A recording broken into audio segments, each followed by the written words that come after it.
All right, hello. Hold on. I was playing around with some of my stuff, making sure everything's working. Guys, the it's the way that I started preparing for stream like 30 minutes earlier, and then like I'm still having tech issues. Give me a second. I forgot to pull it up on my phone. Oh, silly forgetful DX. Give me a second. Oh my god, it's Mito. You know what? And was that Joe? Joe, is that how you say your name? Oh my god. Someone help me, please. Someone help me, please. Okay, flipping to here. Oh my god, I can move. I can move. Everything's pog. Oh my god. I'm so tired. The amount for any fellow streamers who use Mix It Up, help. Okay, so I'll be so for real. I was going back and forth today on whether or not I was going to do the Kingdom Hearts stream today. And then I was like, you know what? My new job's starting Monday. I'm not going to be any more prepared than I am now, which is to say minimally. I'm sad to say that I'm less prepared this go around, than I was last time. I was like really prepared for Kingdom Hearts 1. And also good news, I fixed the daily redeem. It was a really simple redeem. It was a simple fix. Look at me go. I'm so productive. Also for like our typewriter and draw from memory redeems, we got like I'm trying to snazz it up a little bit, you know. But yeah, so I think we're gonna do the Kingdom Hearts slideshow, and then we're gonna probably transition to something more chill because I did not figure out a way out for that Poke Rogue run, and like I'm like actually gonna lose my shit, you know.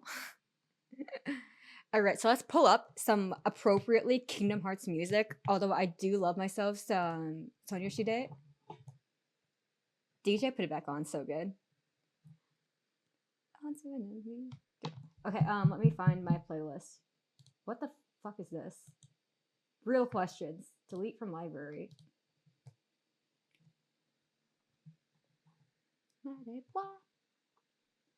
I have too many playlists that are like slightly different, but are equally like I don't know what this means. But yeah, how's y'all's days, weeks? I don't know. I feel like it's been a hot minute. Even though it was just Tuesday, I feel like it's been a hot minute. Yeah, Mito, you get to catch this one. Super pog.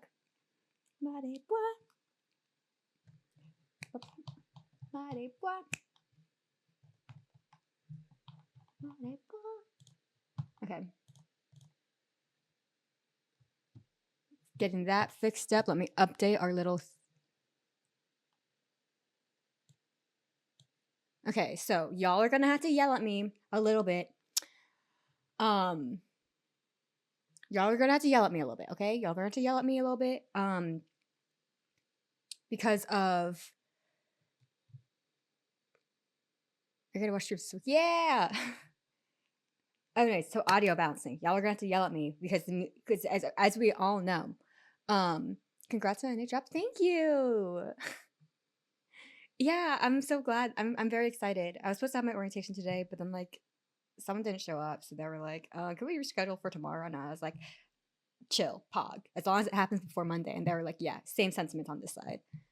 Hold on. We are not listening to Genie.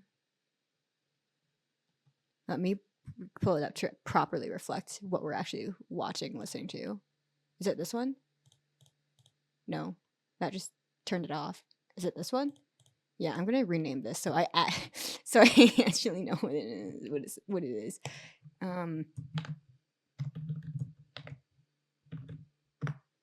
Okay. Turn it off really quickly. Boom. Boom. Look at me go. Oh my god. You know what I need? I need like a widget that will do this automatically, but I use iTunes, so unfortunately here we are, you know? Okay, so like I was saying, y'all are going to yell at me a little bit because of audio balancing. 1, 2. Yeah, the new keyblades are done.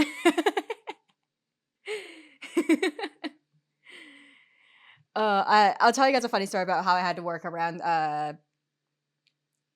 some of the keyblades because it's really low resolution and I cannot see any details. But yeah, let me. Oh, that was this one. Ooh, look at me go. Also, I realized when I was editing the last video that like some of my stuff was like going to be off-centered because of it was gonna be off-centered simply because of the way I didn't account when I was like making the Kingdom Hearts 1 slideshow. I was simply not accounting for hold on. Okay, yeah, making sure everything's good. I was not accounting for the fact that like I would be right here. So we fixed that this time. It's yeah. But I'm excited to move on from Chain of Memory because I'll be real. I kind of after this experience, I kind of hate Chain of Memory more than I did earlier. So let's get started. Kingdom Hearts. Hold on, maybe I should start recording, huh? Okay, let's get started. Kingdom Hearts Chain of Memory, a summary. A summary mostly from memory. Yet again. So, you know, I wanted. We're doing this before all of the. We get into the juice before I get into the meat. You know. So let's just go over the ground rules, aka just kind of general things to remember about the series. For those who forgot, also for those who were not around for the last time and also have no idea what I'm talking about. Number one, hearts are not actually like hearts that like pump blood hearts, you know? In Kingdom Hearts, hearts are basically souls, but like equally vital to the heart that pumps blood heart. But they're different. Two, light is good and dark is bad. Oh, I should have fixed that. Who cares?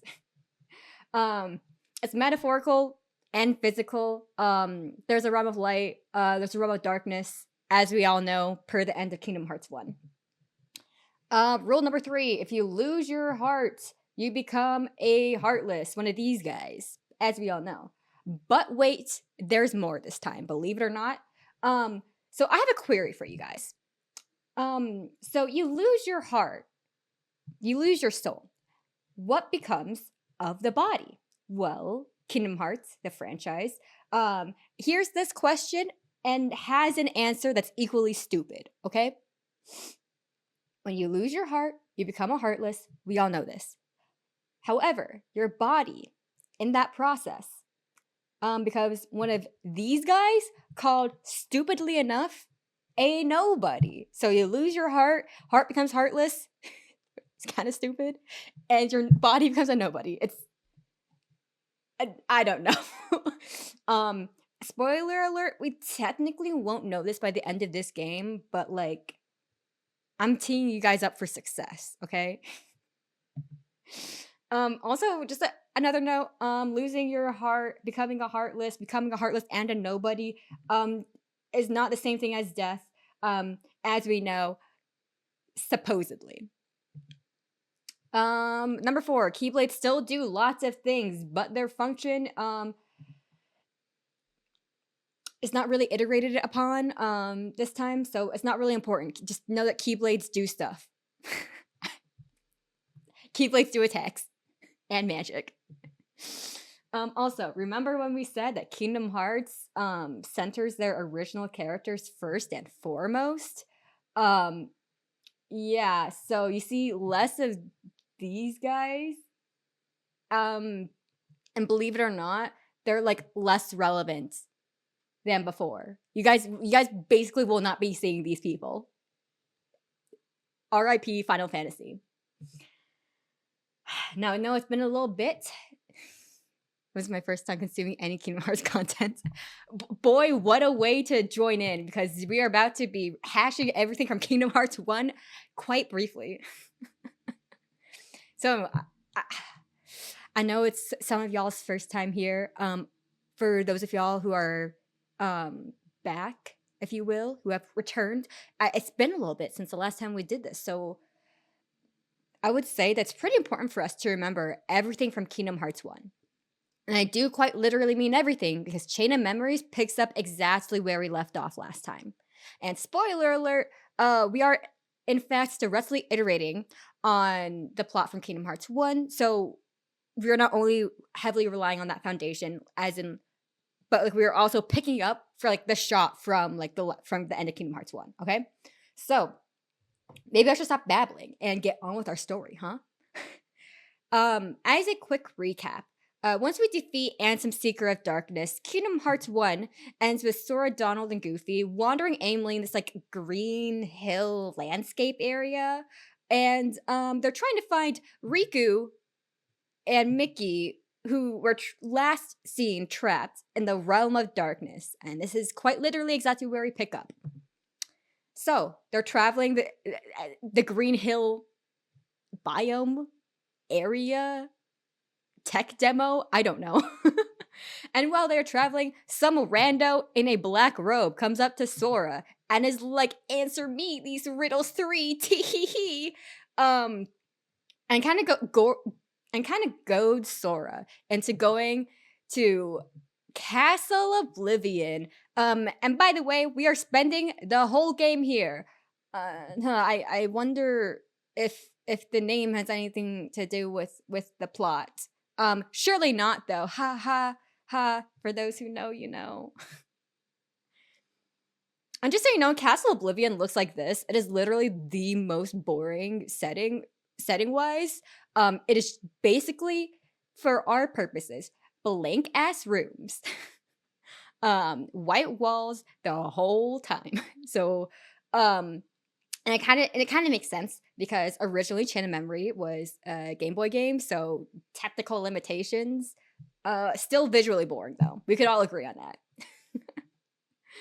that. Also, for anyone who's wondering, it originally looks like this, but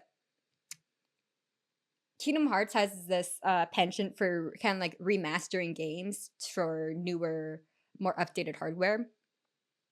So that's where we get the graphics of like the cutscenes that I showed you like a little bit earlier when we were talking about how boring Castle Oblivion looks. So yeah, when it comes out later, the 3D graphics, we get cutscenes and stuff, and that's mostly what we are going to be using for the rest of the slideshow. And you know what? I do take back my little comment of it being boring as hell, because if we look in our upper left corner, that's kind of like the blank ass room, and they really downgraded it, I feel, in like the later remake, remaster, whatever you want to call it. But that's just me talking right now. Like, I don't think this thought came to me when I was finding these assets.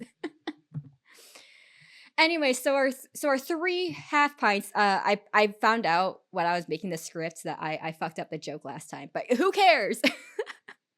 They do some petty crime and break and enter into the castle, and all 3 of them, like, I'm getting the vibe that the people that we are looking for is in this castle. Let's go, in their best Mario voice. And then, you know, the hooded figure appears again and lays down the rules, because of course there are rules. Sora will be giving these like memory cards, which will then provide Sora access to a room containing a pocket dimension, basically. And that pocket dimension will basically contain a world that Sora visited in Kingdom Hearts 1. So gameplay-wise, it means that we are revisiting these worlds, but with shittier gameplay. Will it play? So we are, in fact, we will not be going over these rooms because I couldn't play this game because I hated the gameplay, which is kind of important. So we will not be going over these rooms because my complaints are all the same. The gameplay is shitty, and we will be literally be going over, I believe, one room because it is sadly plot important. But as you can see, this is not your regular Kingdom Hearts gameplay. Blame it on the Game Boy. And that's enough on my rant on the gameplay this time around. A lot shorter than last time, huh? Hey, Froxa. So as Sora goes through the castle, he slowly runs into these guys in black robes who talk in stupid riddles. I don't know, like, what's a stupid riddle? Like, I don't know, what walks on 4 legs in the morning, 2 in the afternoon, and 3 in the evening? Don't answer. We all know the answers to this question. It's famously stupid. And then then they give Sora a memory card. And Sora goes through some BS pocket dimension with the ass combat that we talked about earlier, and then the gameplay repeats. That's how this game plays. But these guys, who actually turn out to be these guys, are part of a club, a silly little after-school club called Organization 13. And it is important for me to convey to you that it's spelled 13, but Roman numerals. It's important. And also, just so you know, I will say it is quite good timing that Proxa showed up, because he came up with this analogy I'm about to say. So organization, for the most part, throughout all of I would say throughout Kingdom Hearts up until a certain point, it's basically just like Team Rocket, but like Kingdom Hearts, and I think mechanic wise more stupid. An analogy credit goes to Proxa, not me. But in terms of the game, these guys are kind of just sort of existing in the background. Again, the story mostly focuses in on Sora. And we will be seeing quite a lot more in these of them in these games, but we're not there yet. But within the scope of Chain of Memory, Larxene and Marluxia think that they're playing 3D chess, but really are not that important. Vexen is kind of doing his own thing, and Axel, I would say out of all four of these guys, Axel's the most important one, but not for this game. He's the most important one overarchingly, though. But Bro is actually playing 3D chess, okay? And he, sadly, I want to emphasize sadly, has a catchphrase. Let's see if my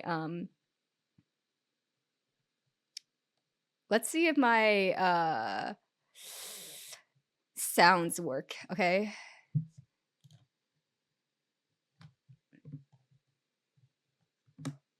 Got it memorized. Got it memorized. Got it memorized. Got it memorized. Got it memorized. Yeah. Yeah, I hope you got it memorized, because if you don't, you most certainly will by the end of the next game recap. I sadly, I promise. So the gang starts to go through the castle, but they slowly start to lose their memories, starting with Hollow Bastion. Like, what even is that place, And that eventually does spark a squabble among Sora, Donald, and Goofy. But Jiminy Cricket, a Pinocchio frame, who, by the way, has been here the whole time, Bro is just like, guys, there's a simple way to solve this. Let's check the save logs, right? Because theoretically, this is picking up right after Kingdom Hearts 1. So they open up Jiminy's handy dandy notebook, only to find, oh no, the save has been corrupted. Which is weird, because, like, okay. But Sora, Donald, and Goofy, at some point, they're like, wow, that's so weird. Ha ha. The save is corrupted. The journal is corrupted. And then they just quit arguing. And they insist, and they very much insist, they take the time to insist that they would never forget the people important to them. They don't need a silly journal, They'll never forget. They will always remember, because they have ironclad minds, okay? They have ironclad minds via the power of friendship. But then Sora starts to remember, speaking of Sora's ironclad super pog memory, Sora starts to remember, there's some girl that he used to be friends with back on Destiny Islands, but he can't really remember her name or what she looks like. So that's this girl's essence in Sora's mind.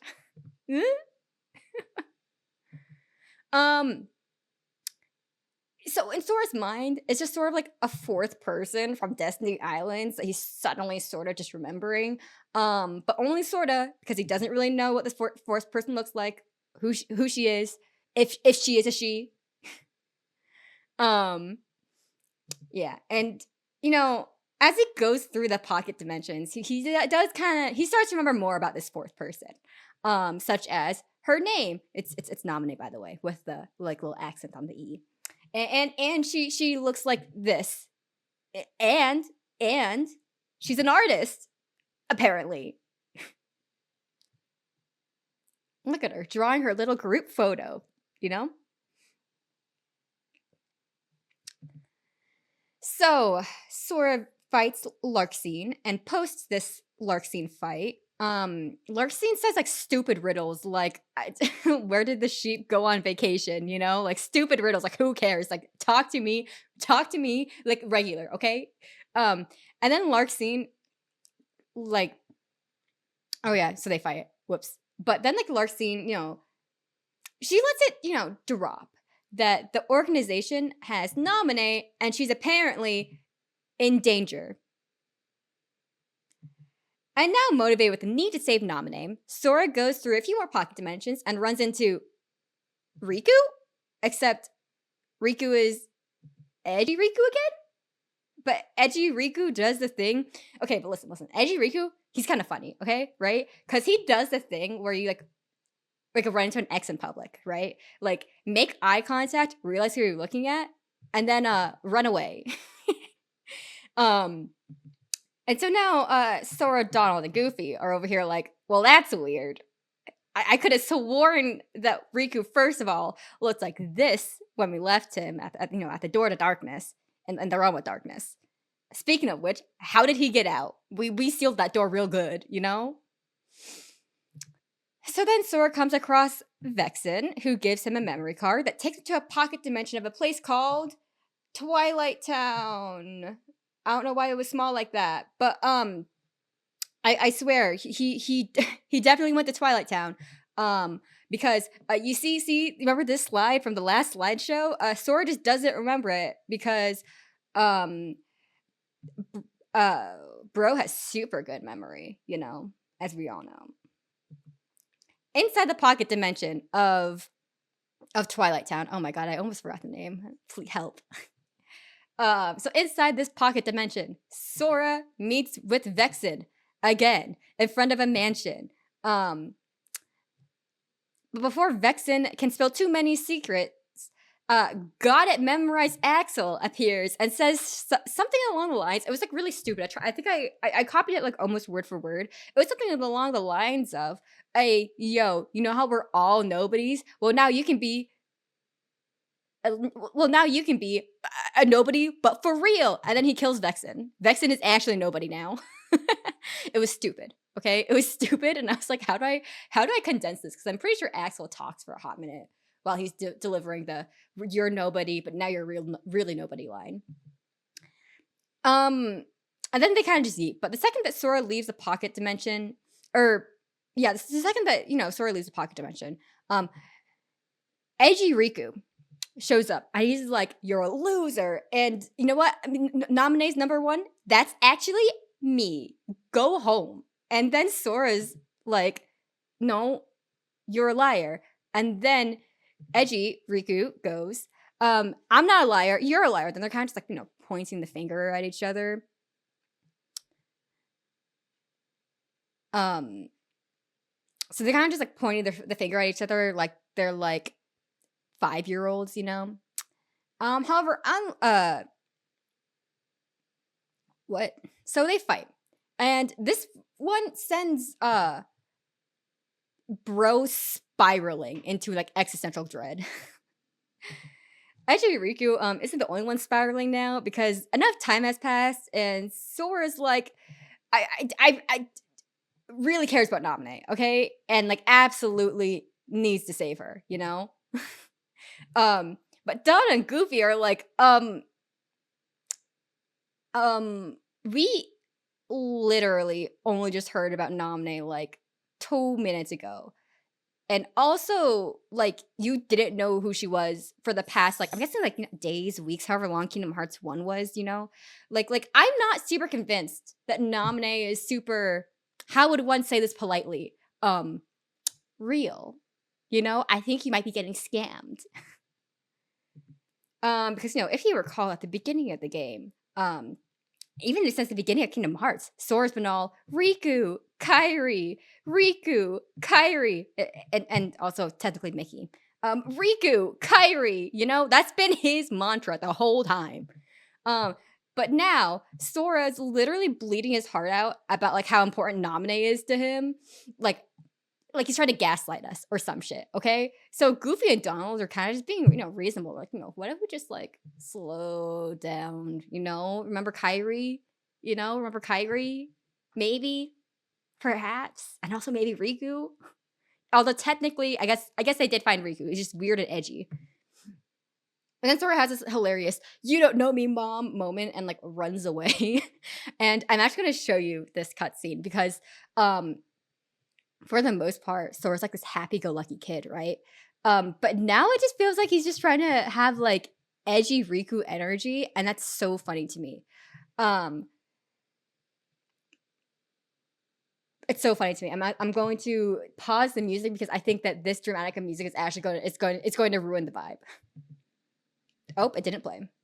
What if we played? Hello? Hello? Please? It's so funny. There we go. It doesn't make sense. Maybe you should just slow down and think ahead about some of these things. Think ahead? What is the matter with you guys? Do you want me to abandon her? No, that's not it. Then do whatever you want. You can lay back and take a nap for all I care. I'm going to find Naminé.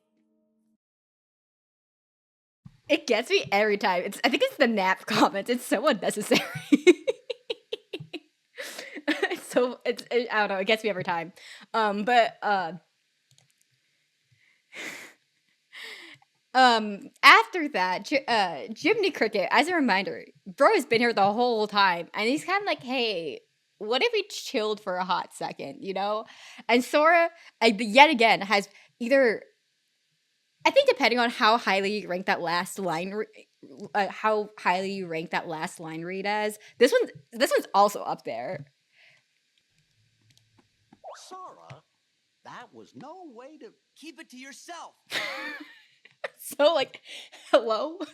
You good, my guy? Like, bro's going through his angsty, edgy phase, and it is so funny to me. Like,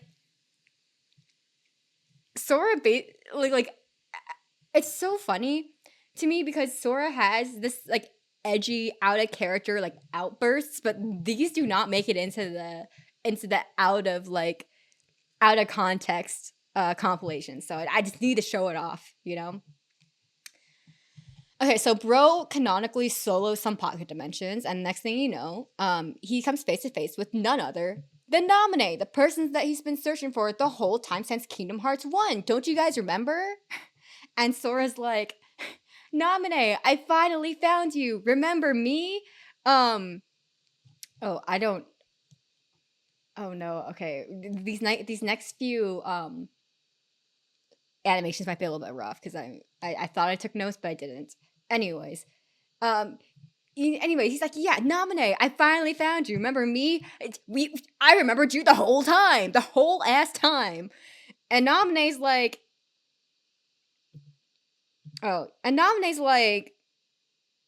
yeah, so you see, I'm not real. And also, remember Kairi?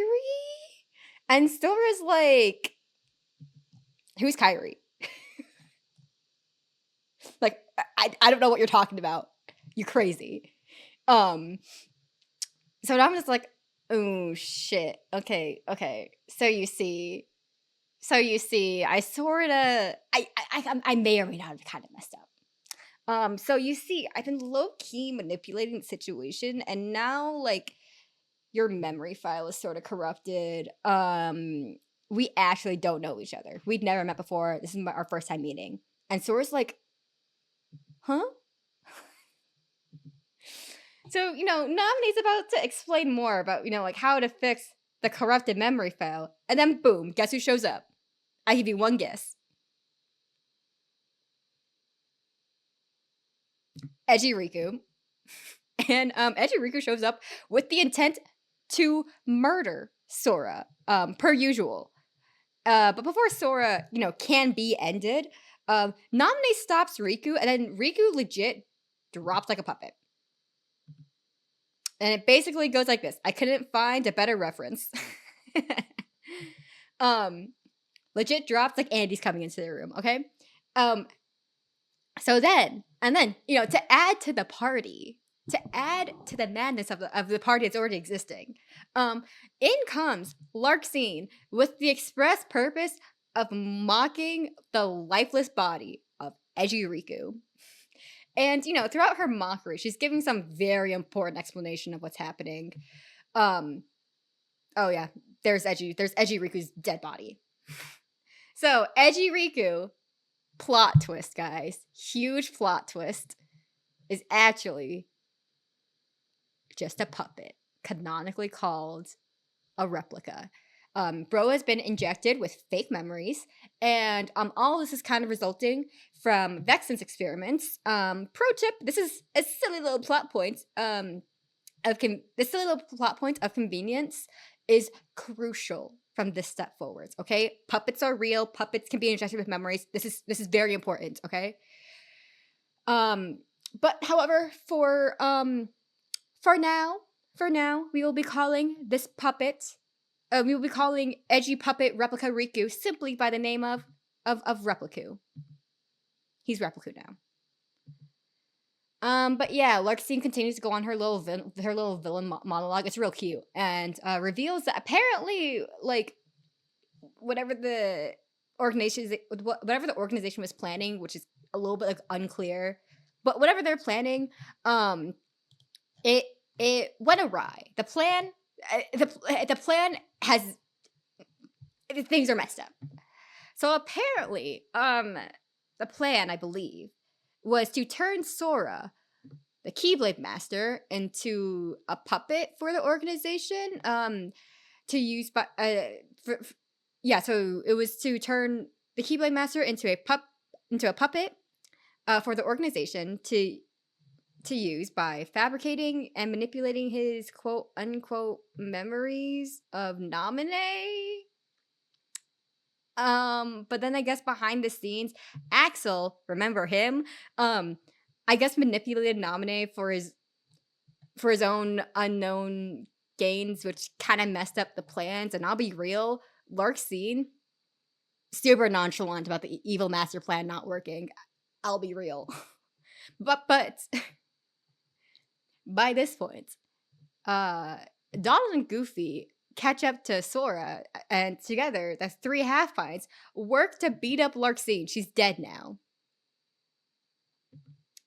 And once Larxene has been defeated, Naminé, who's been like standing in the room passively watching everything go down, see, she was right there in the whole mess. She's like, come up to the 13th floor. We'll fix the corrupted memory situation. And then she leaves. Sora with his like corrupted memory situation. While this whole situation with Larxene and the 3 half-pints go down, Marluxia, remember him? He's super relevant.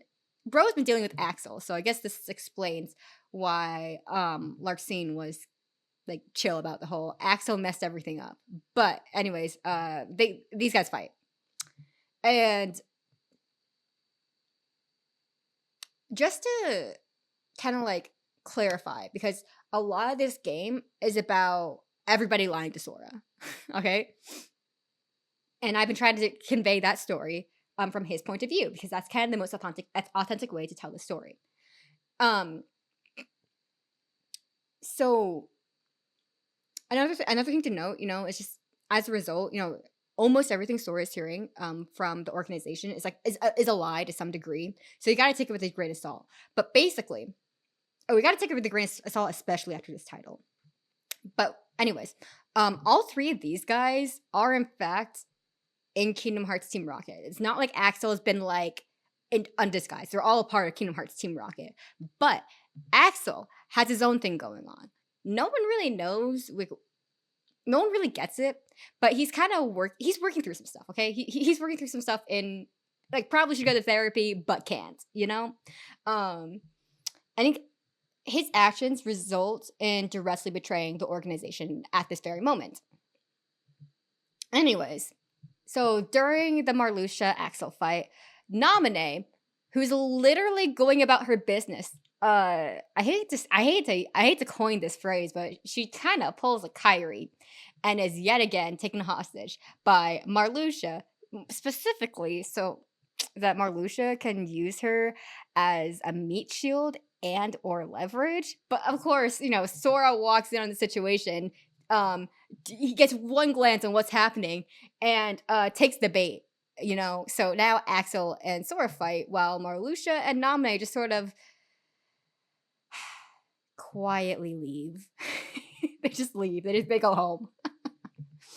And so per usual, Sora defeats Axel, who sort of just disappears. But honestly, okay, listen, here's the funny part. The game from Axel's perspective is quite funny. Bro kills Vexen, this guy who you don't recall. He does his own thing, and then he goes home. Anyways, so Sora continues on to the next room where he fights Marluxia. And I don't believe that Marluxia turns into a boat. Which is, by the way, a reference to Kingdom Hearts 1 in case you weren't there. But at some point during this fight, Repliku, who has 1, gotten over his existential crisis, 2, has also regained his bodily functions and some degree of free will, whatever. He aids in the fight. And then after Marluxia is defeated, Repliku sort of like disappears and then rides off into the sunset to live his best life. That guy's gone. Forever. So after all the fighting is done, we're nearing the end of the game, I promise. Naminé, who again has been in the room like the whole time, I guess, she leads Sora, Donald, and Goofy to what we are now going to call the memory pod room. And she explains how restoring their memory is going to work. She can fix Sora, Donald, and Goofy's memories, and also technically Jiminy Cricket, who's been here the whole time. But there will come some stipulations, some conditions. Okay. 1, our team is going to be placed in a sleep pod, basically in a stasis. And it's 2, it's going to take a long time. 3, when they are released from their memory sleep pods, they will remember nothing from this title. So our team is like, well, I don't see any other solution to the problem. And they agree to the terms. But Jiminy Cricket, he thinks he could pull a cheeky, clever little move. Sure, they won't remember any of the shit that goes down from this adventure. But Jiminy's job is to write shit down. So he literally writes a silly little note in his notebook, thank Naminé. And then he goes, yup, I don't know, 1, exactly who Naminé is. 2, what that even means, I will provide no more context. And then he closes his notebook, calls it a day, and succumbs to the memory pod.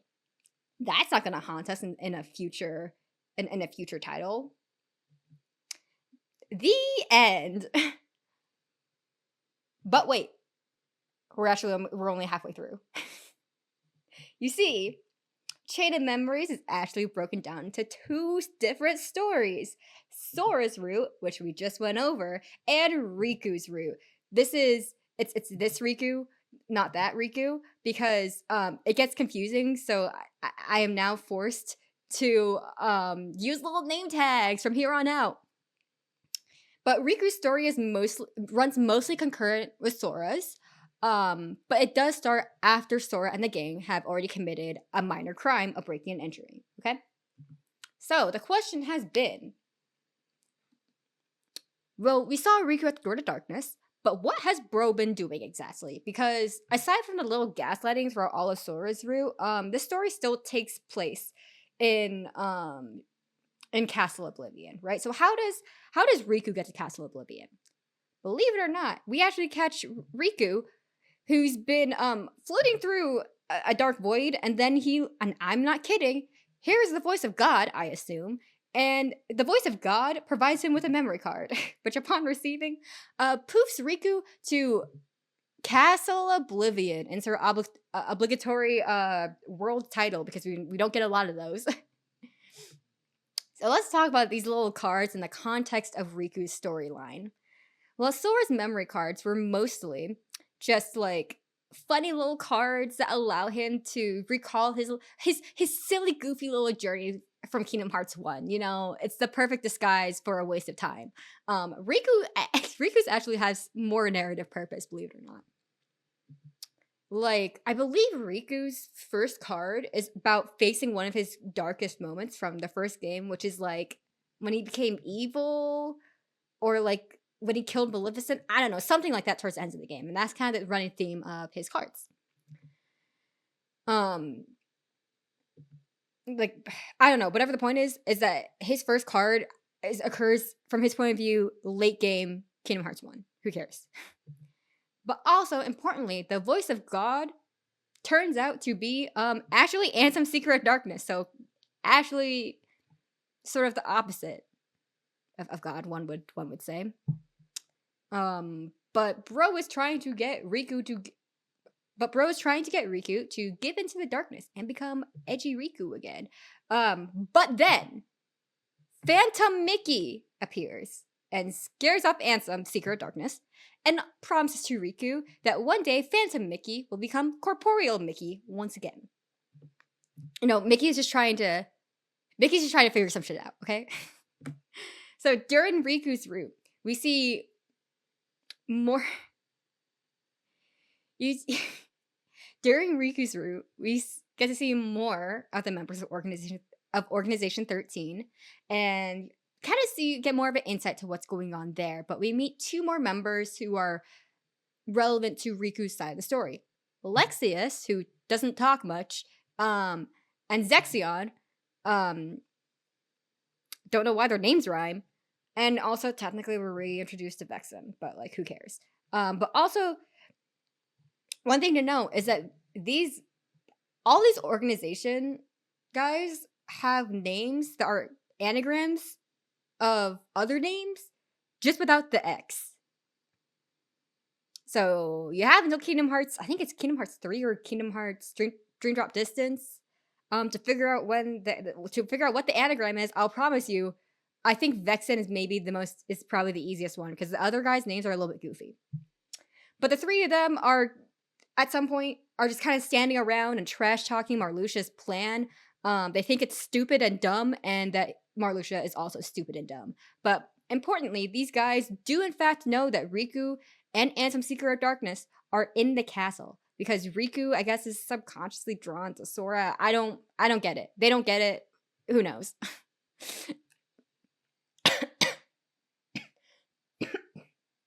Either way, Riku showing up, technically not part of their plan. They also talk about a quote unquote superior being, which is a hot from me, but like, that's a problem for another day, you know? Side note, Vexen meets Riku, talks in riddles, and then Riku's like, yeah, bro, I don't do riddles. And then Vexen just talks normally from then on. And, you know, then they fight so that Vexen can get fight data for Repliku, but I just think it's really funny that, you know, Sora, throughout Sora's route, they're all talking to Sora in these stupid ass riddles. Sora gets more and more irritated, tilted, whatever vocabulary word you choose to use. It's so funny. And Riku, and I think it's really funny that Riku, when it's his turn to be told stupid ass dumb riddles, tells this objectively slimy looking guy to quit it, and then he does. I just think that's funny. So now at this point, we theoretically have two Rikus running around, right? Guess what happens next? Riku and Repliku actually meet, but Repliku knows that he is a replica and also firmly believes that he is superior to Riku. So, recap, he knows he's a replica and he believes that despite that fact that he is better than the original. And I don't know, I guess like they fight or something. But Repliku meets up after said fight with Larxene, Marluxia, and Axel, And they make Repliku forget that he's a replica and makes him believe.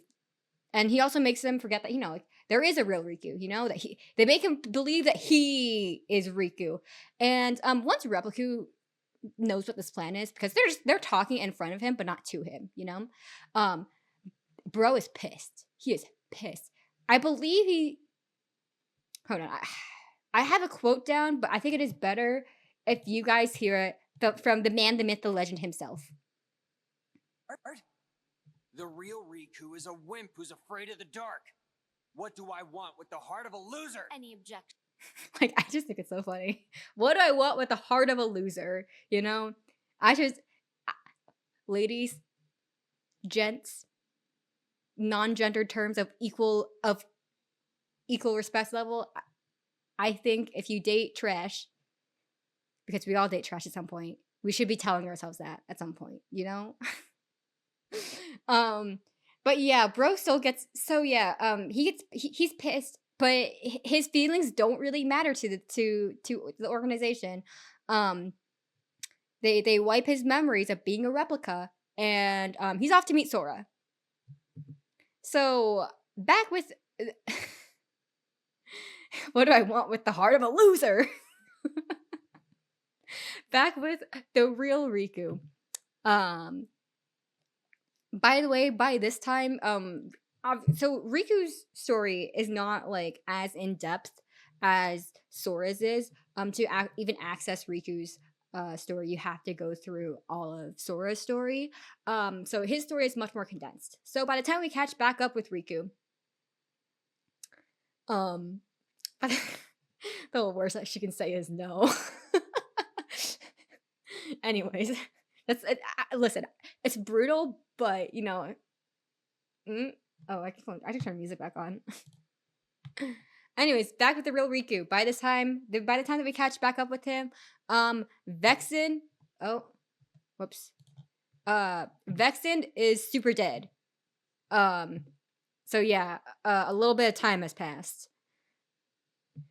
But real Riku fights Lexius, and real Riku slightly gives into that darkness, but is yet again saved by Phantom Mickey, who then gives him the same promise as before that he's trying to become corporeal. He hasn't found the solution yet.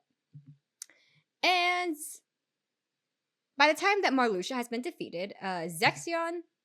Zexion? Is that how you say his name? Shit. There are too many letters that I don't know how to pronounce. Zexion taunts Riku and tells him that it's his fault that Destiny Islands felt the darkness, which, like, I guess, like, sorta, I guess, sure. But, while Riku is in his Destiny Islands memory card pocket dimension, Kairi, who's actually Naminé, appears to Riku and tells him to, quote, find the answer in the darkness or something. So I guess we're still not done with the stupid riddles. Like, what does that even mean? So Riku interprets that, and he says, you know, the only answer is to use the darkness to defeat this guy. And so he defeats Zexion and the power of illusion. And then Zexion is defeated but not eliminated yet, okay? So Zexion afterwards then technically gets like eliminated, like dead eliminated by Axel and Repliku, but like who cares? So now that the real Riku, now that Riku is no longer petrified of the darkness as before, and some seeker of darkness immediately after the Zexion fight, tries to take over Riku's body like it's some horror film, with the express goal of turning Riku into edgy Riku again. But then Mickey Mouse comes to the rescue again, except plot twist, it's corporeal Mickey. He's no longer a phantom. He's real this time. And so for those who are wondering, no, they all have the same shoes. They all have the same shoes. All the organization have the same costume. But for those who are wondering, Mickey, who is also floating through the void of darkness, he was also floating through the void of darkness until a memory card appeared before him. And that memory card whooshed him away to Riku's specific location at Castle Oblivion. So that's how Mickey got here. I don't really know how, like, what he meant by, like, oh, I'm trying to find a way out, and then he kind of just, like, the voice of God gave him a memory card kind of a thing. Like, I don't know how that's not, like, waiting for a solution to happen, and I don't know how that's not waiting for a solution to happen and not, like, finding a solution, like, yourself. It's like even telling Riku, but, like, okay. So then Mickey gives that card that he received, the card that Mickey received to whoosh to Riku's specific location, he gives that card to Riku, who then finds himself in the very iconic world from Kingdom Hearts 1, Twilight Town. Remember Twilight Town? Pocket Twilight Town, remember that place? And in Pocket Twilight Town, Riku is confronted by Ansem, Seeker of Darkness, yet again. But then Riku's like, yeah. So, I'm so sorry, but I have to call the BS here because the real Ansem, Seeker of Darkness just tried to take over my body again. And I really don't think that he would show his face to me after yet another embarrassing defeat by, like, a 14-year-old boy. So I just gotta call the bluff here. I'm sorry. So then, supposedly fake Ansem, Secret of Darkness, he does a little evil laugh, and then he says, haha, well, I mean, like, actually, you're right, though. And then he takes off his mask and his disguise and reveals himself to be a completely different dude named Diz. And by the way, that's not a typo. It's capital D, lowercase I, capital Z. Now, who is Diz? Put a pin in it because that shit's not important. That's just not important right now. You have, like, a few more games till it makes sense. The thing is that all the times that, quote, Ansem, Seeker of Darkness appeared to Riku in this game, that was actually this. That was that was this guy. Sorry, that was actually this guy, not this guy, except for when Ansem, Seeker of Darkness, like the real one, tried to take over Riku's body right after the Zexion fight, and Mickey appeared in his corporeal form. Like, that was the only time that Ansem, Seeker of Darkness was actually Ansem, Seeker of Darkness. Besides that one little incident, it's just been Diz very ironically committing identity fraud. Anyways, Riku, the real one, oh, you guys want gaslighting? You guys don't even know what's heading towards you guys. Anyway, so the real Riku finds himself at the Twilight Town mansion, and then he meets Repliku. And one of the most hilarious meme lines that gets put into those, like, Kingdom Hearts out of context compilations happens at this point in time. How can you tell? Because I'm you. No, I'm me. I'm me, he says. It's I'm me, he says. But yeah, at this point in the timeline, Repliku is tweaking out. Bro is losing it. Like, look at this next monologue and tell me that this isn't an unhinged man, okay? Tell me that this bro is perfectly sane and completely had lost 0 marbles, okay? Must be nice being real. A fake like me could never get away with saying that. That's right. I'm a phony. A fake. The way I look, the way I feel, everything I remember. And even... By the way, he keeps going. I just had to cut it off. And you know what? Like, I guess like fair enough, right? Because like I guess he's technically going through an existential crisis, and he also just found out that he's a replica. I guess, you know, so maybe we can give him grace, but I think it's funny that he's just tweaking out and he just loses it like that. But in the midst of this existential crisis, Replica tries to like find meaning in his new goal, and that is to replace the real Riku. I don't know. They fight. Replica is defeated. Who cares? And he like melts into this puddle of darkness or something. Like he says some like edgy shit about like death or something. And then the real Riku is kind of like, well, that was a weird interaction. And then he just kind of goes about his day. And after this little run-in with Replica, Riku meets Namine, who just, and by the way, by this point in time, Namine has just put our main gang into the sleep pods. So Namine catches Riku up on everything that's been going on, like on Sora's side of the story, and offers to fix Riku's darkness problem, I guess, also via sleeping pod. So same terms and conditions apply as to like the memory fixing.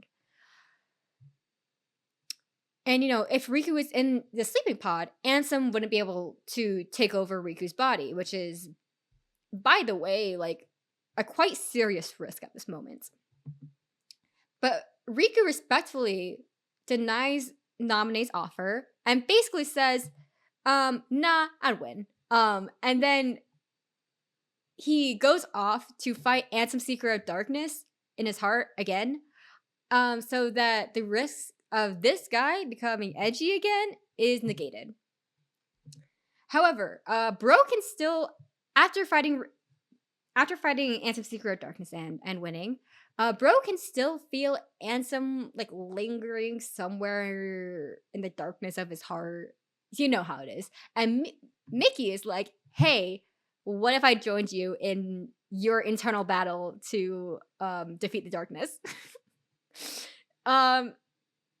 And Riku's like, okay, I guess. So the game ends with both Riku and Mickey in the black organization coats that Diz gave them.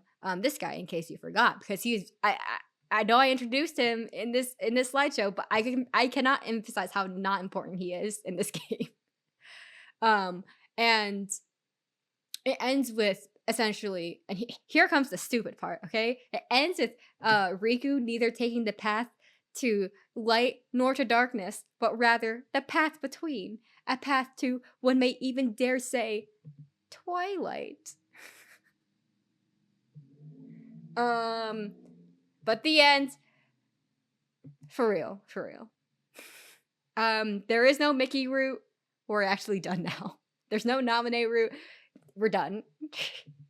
I'll see you guys next in 365 days over 2. That is how you say the name of that title, despite its visual presentation.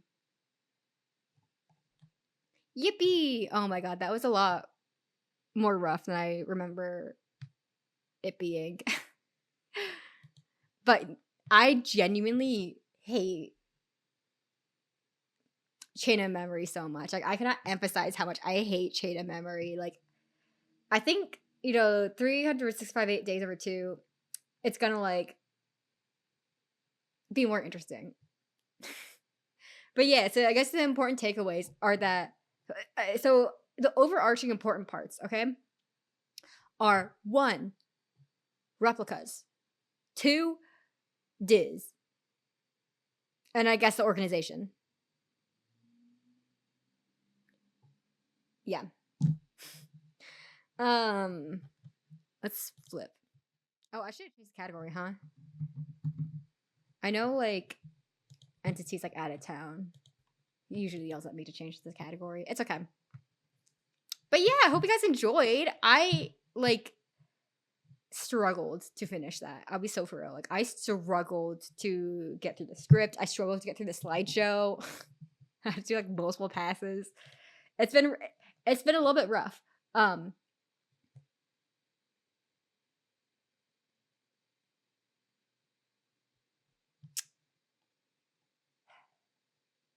But yeah. Anyways, what do we do now?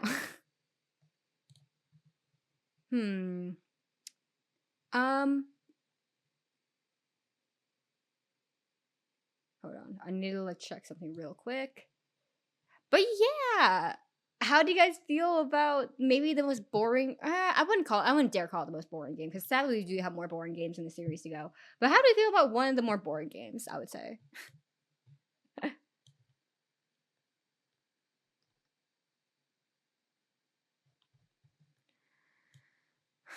It's all right, yeah.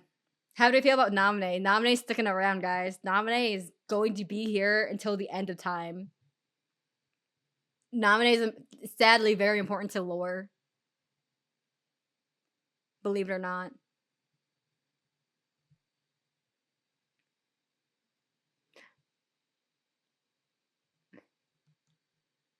I skipped it back in the day and went straight to 2. Yeah, I would say that overall, like, I would say like the ramifications of Chain of Memory is not immediately important. Like, obviously, it comes back to bite you in the ass for 3 and stuff, but like, it's not immediately important. Yeah, exactly. A lot of the openings they do recaps. Hold on, I'm gonna do something real quick because hear me out.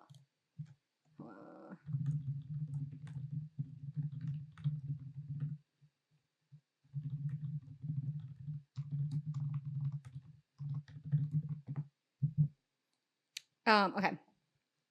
So we have a couple of options. I am leaning towards one specific option. And I just shot my got a friend a DM about it. But we can yap for a little bit until I get like maybe may have an answer. Let me pull up.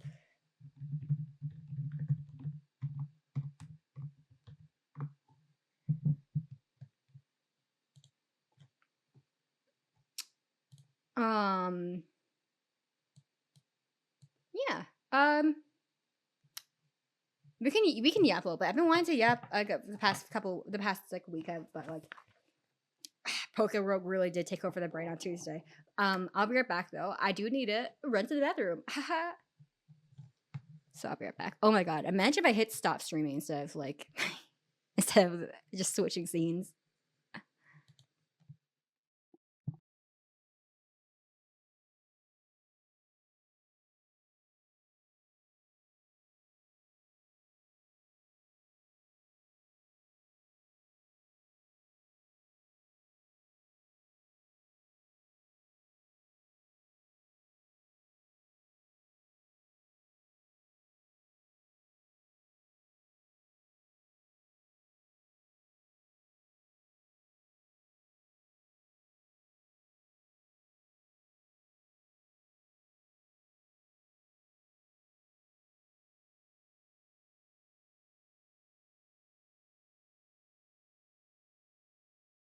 Alrighty, we're back. Yeah, I do think the Sora angst is like it's like so funny. Like I think that the fact that Sora angst doesn't get like enough, maybe like credit, even dare I say. Like I think that's also like hilarious. Like I think the fact like people do not talk about Sora losing his shit in Chain of Memories. People only talk about like the Riku I'm me, he says.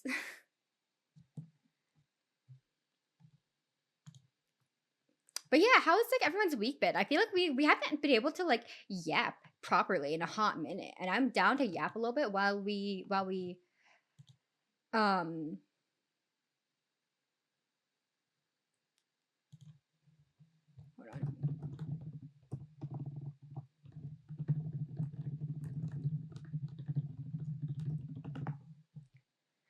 on.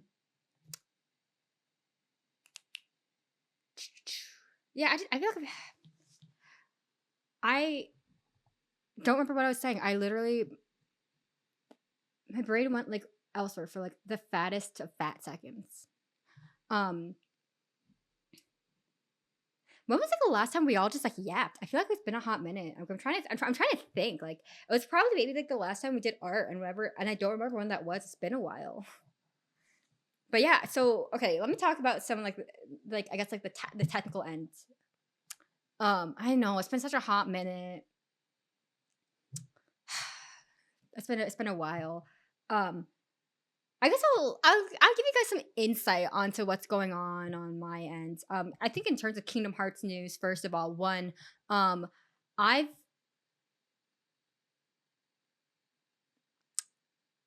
been in the process of gathering references for all the Keyblades. As you know, I did finish the Kingdom Hearts 1 Keyblade, so now those are restorables so properly. Yippee! Hooray! And so now, the next because Chain of Memory is mostly just like a rehash of Chain of Memory, if I had to describe it in like the least words possible, it's Kingdom Hearts 1 but gaslighting. I would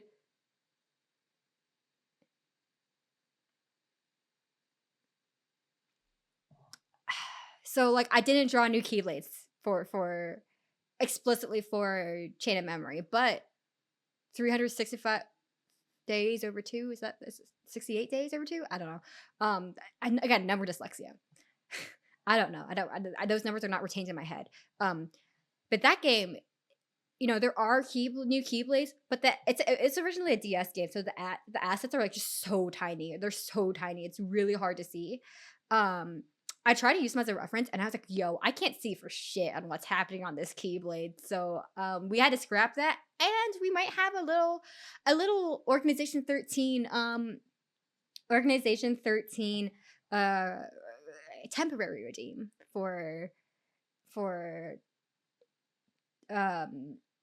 the next game, because that's kind of the best, like, how you call, it's the best, like, it's the next best thing, I suppose, because the other like the weapons that the organization use are featured in later games, so like I can find assets that are like more properly sized.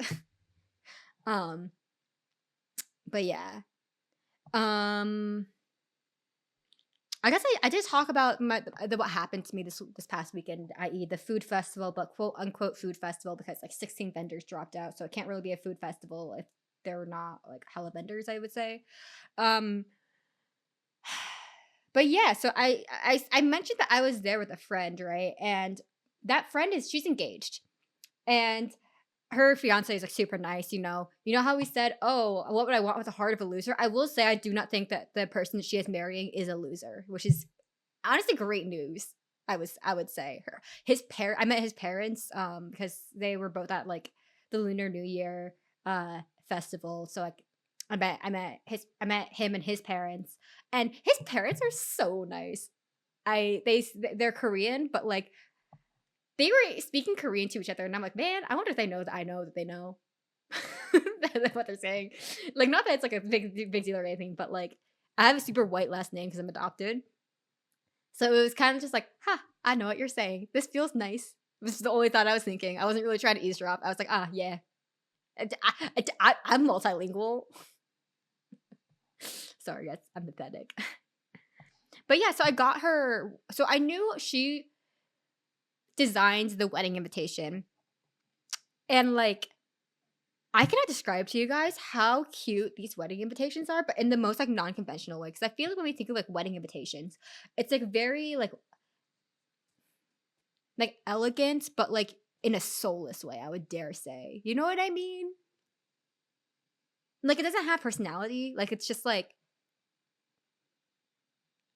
maybe gold bordered and white, and that's it. Do you know what I'm saying? Like, kind of like this kind of like lifeless quality to like wedding RSVP, like save the date cards. But we know what I'm talking about, right? Do I need to pull up a photo to like prove my non insaneness? Or like there's flowers. It's just like soulless, you know? Hold on, let me pull up an image. Yeah, I would call this, well, maybe not that one, but I would call these all kind of soulless. But like in the same I don't know. I think I just have a perception, you know? I think I get it. It's just the funniest way described. Like, hold on, no, I'm legit gonna show you guys this what I'm talking about. Because this is some pretty goddamn soulless shit if I've ever seen one. Hold on, I'm actually gonna copy and paste this into Opera because I was using CoM for the slideshow because Opera was being really difficult about it. Let me show you guys. Let me show you guys what exactly I'm specifically talking about.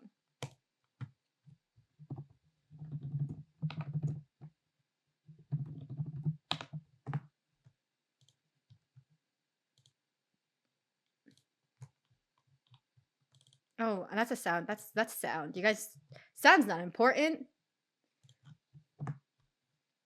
Let me pull it up properly. What am I looking for? Application capture? That's audio capture. Window capture. There we go.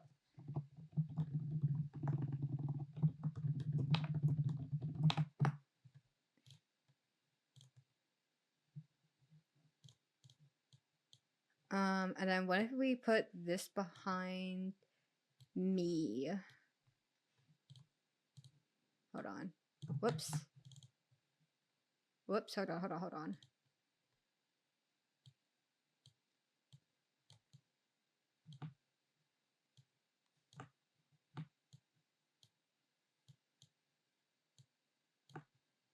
There we go. Like, are you gonna sit here and tell me like it's elegant, but it's soulless? Like, look at this one. Also elegant, soulless. What's another one? Or like I think like these are the kind of ones that come to mind. Like this, it's very elegant, but like that second one's real soulless. I know. Or where's another one? Like here's another one. This one screams nothing to me. I think this one has more soul than the other ones. Where are some other ones? Oh, this one. I understand that there is an image on this one, but it feels quite soulless to me. Like in the sense of like everybody and their mom is using this one kind of an energy, you know? Maybe it's just me. Oh, me? I'm not a graphic designer.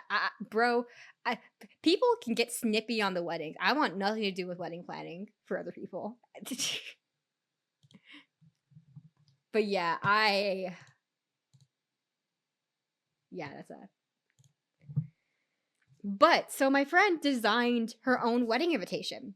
And I don't know, I think I was expecting something more along the lines of one of the, I don't know how to describe it, but like it's just like it is cute.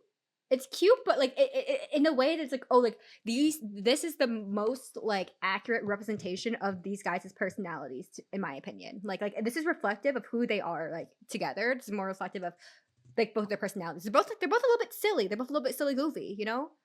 Like I think, and like when I first opened it, I was like, oh, I don't know why. I was expecting something more along the lines of soulless, but I'm so happy that, you know, this has like this has something to this has some like degree of like soul to them. Like I will give you guys a photo strictly of the RSVP part and blur out all the parts where it has personal information. Because I need to show you guys how cute this is. Also, please ignore how messy my desk is. So obviously it comes in two parts. Hold on. I need to edit. No, not crop. I want to, is it markup? I want to markup. Yeah. I don't care if it turns off a live photo. Take this, make it huge.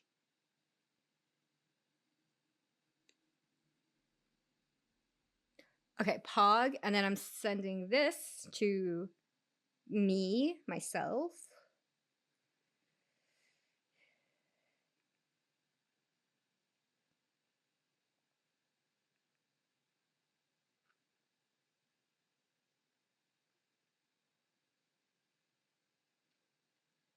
Okay, the photo might come out a little bit sideways simply because of the way that it is, but let me pull up. Let me pull it up. Whoops.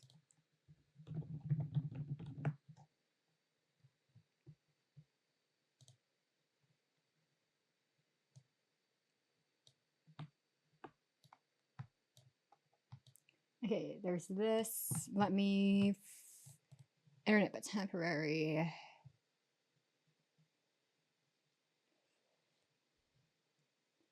I think this should be okay. Maybe I'm not doxing myself, which would be Pog, by the way.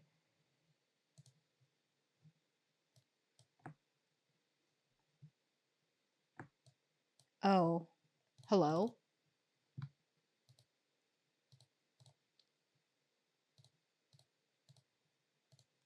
Hello? Oh, okay. Shit's not working. Let me get rid of this and then try again.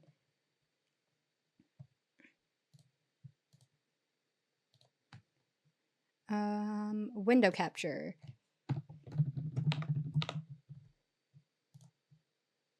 So let's browser that one. Okay. And then quickly cut it down. Yeah.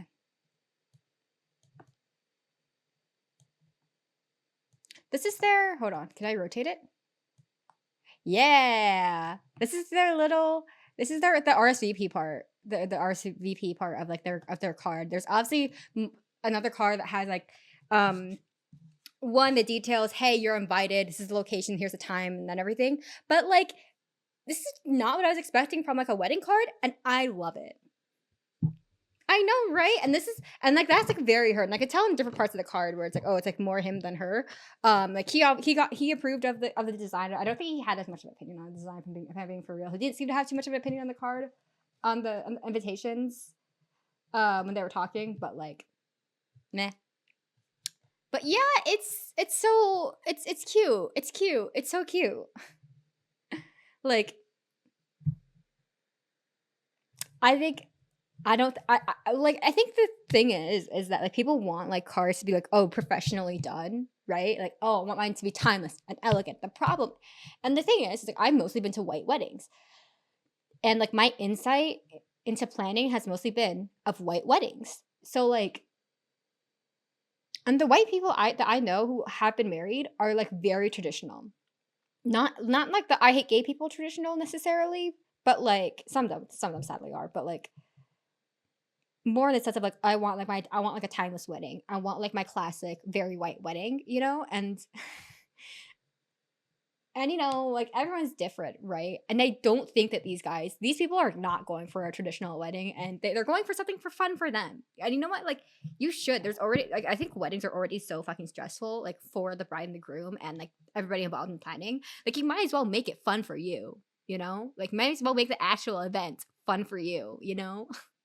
Like, who cares if you like? I don't think it matters too much if you're gonna look back and cringe at it, because like theoretically, right? You're only gonna get married for the first time once, so you might as well make it something that you're gonna actually enjoy, and not something of like oh, when I look back, I want to enjoy it. You know what I mean? Like live in the moment kind of energy more, I guess. Like the groom's mom is like super into BTS, and so she's like, yeah, me and insert, you know, groom's name here. We want to. They found out I was a dance teacher. They're like, oh yeah, we want to do like we don't want to do a traditional mother son dance. Like I'm trying to get the groom to do like a BTS dance with me, and I'm like, oh my god, please, please, oh my god, please, you know. I like the little aesthetic, but actual being a wedding. Yeah, I agree. This is actually the first. So this wedding isn't until like August, but like this is the first wedding that one like it's me and not my parents are invited. Whoops. And she's like this is like my first like friend to get like married, and like my parents like aren't invited sort of situation. Like so I'm excited. Like there are gonna be people like actually that I know and who are my age at this wedding. Like that's exciting to me because before it's always been like family friend. And it's or family friends when I was really young. So like I think I was in a wedding one time as a flower girl, but obviously like, you're a little kid. And then the subsequent weddings I've been to have been for family, but my cousins are like 6 to 9 years older than me. So like, and I also don't know my cousins' friends for the most part. I did know my UK cousins' friends. They're chill. They liked us. His wife's mom did not like us though, and they're like, oh my god, this is actually so funny because they're like, so they had their wedding. They're from the UK, but they had their wedding in Northern Ireland, despite the fact that I think like her family's from Northern Ireland, but he's technically from Germany, but they both live in the UK. They've lived in the UK for the past for the majority of their lives at this point. But they did have some of their German family come over to the wedding in Northern Ireland, and of the American branch of the family, there was some shit going on. Okay, these two sides of the family, I wouldn't say they have beef anymore, but back at the time when they got married, there was some beef. Like, and to be fair, one of the cousins has 2 kids at this point under 5. So traveling from like Texas to Northern Ireland, that sounds like a nightmare. They get a free pass. The other one just gave birth, also equally free pass. However, my retired aunt and my equally retired uncle were like, oh, sorry, we have board meetings to go to. And I'm like, bitch, you can't go to, like, you're retired. You're retired. You can't go to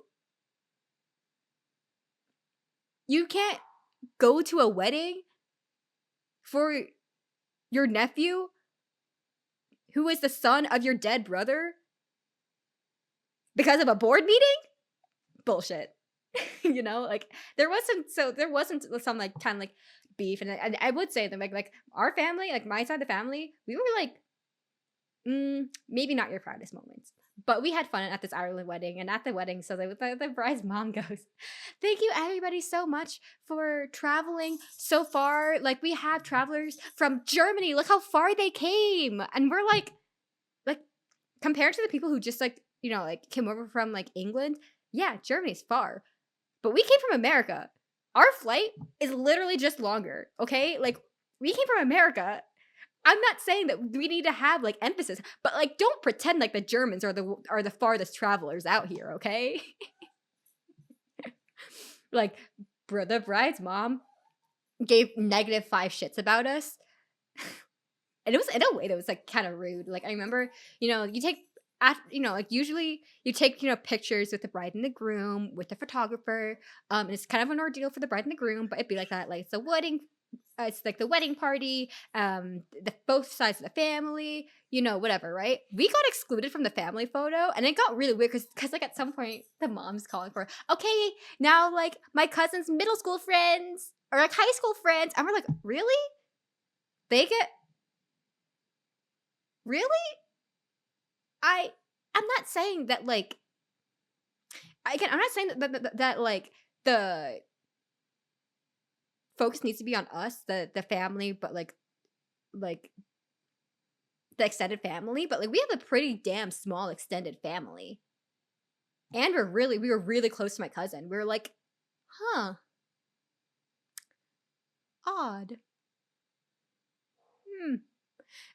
And like like the wedding must have just been like really stressful on like my cousin's in-law, just because like I don't know, she was making it a lot about like, oh, look at how like much like my daughter is like me kind of energy, which is like a little bit cringe, okay? But like I don't know, it's her only daughter, I guess she gets a pass.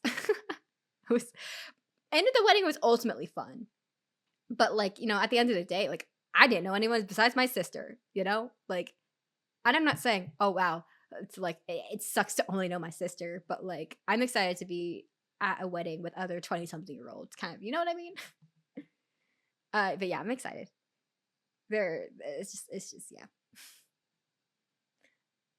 I guess that's another thing to yap about. I feel like I went on this like diatribe about like soulless wedding cards for like 10 minutes and no one cares.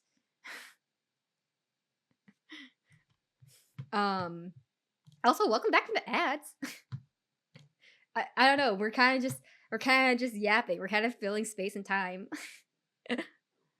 Oh man. Okay, speaking of Kingdom Hearts though, I follow a few Kingdom Hearts like YouTubers.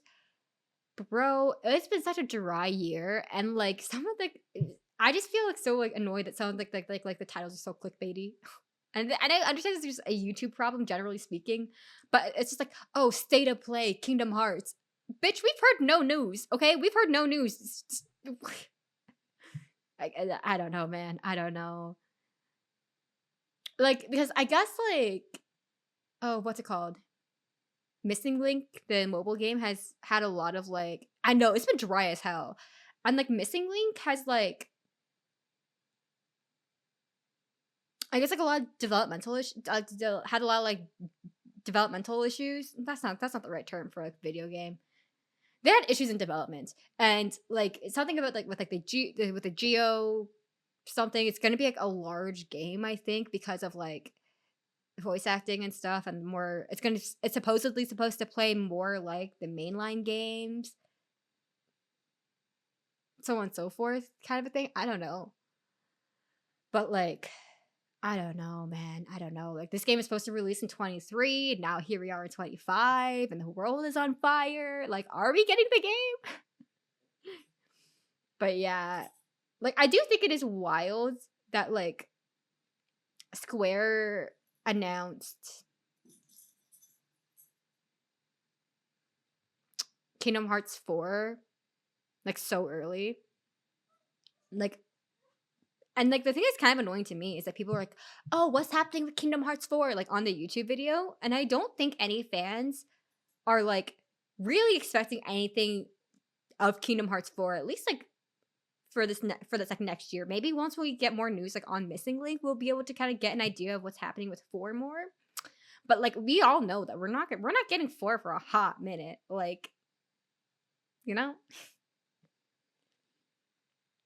But yeah, I don't know. Like, that kind of just like generally my complaint. Like it's been like listen, I'm someone in terms of like YouTube that has like very -5 patience. Like I don't know. I understand part of them are like, "Oh, like this is my job." You know, but I think a lot of people like you don't have to be a content creator full time. I know the job market's ass, but like, you know what I mean? I don't know. Maybe I should stop talking because I think the more I talk, the more of hot water I could potentially get into, but like on accident. Because I think for the most part I have pretty tame takes. But oh my god, I was gonna talk about more about like kind of like future of streams and stuff because I am starting a new job on Monday, but like that's gonna be working on Pacific hours, so streams will be a little bit later. For quite literally everybody else, it's kind of the last time we get to do one of these like earlier streams, which is kind of sad, I would say. I'm gonna miss being able to have so much prep time, but you know what? We're gonna have to figure out like these next couple of weeks are gonna be like a little bit like I don't know what the stream schedule is gonna look like, kind of a thing. Because I don't know what it's gonna look like when I'm like working in office type of situation. But yeah, I will continue to stream though. I have plans. I have big plans. Let me see if I can share some of the plans. Like I think one of the easier ones that I'm going to do soon. I mean, obviously the Kingdom Hearts slideshow gonna continue. But we also have ranking all of the Pokemon. We're gonna do that at some point. So not the shiny ones. This is the shiny list, but the not shiny. So we're giving my regular ass opinions on it. So we get to dig deep into it. I get to I guess rank. We already know where Bruxish is going, but like you know. Hear me out. Okay, I know we just did a collab stream like last week, 2 weeks ago. I don't know when was that.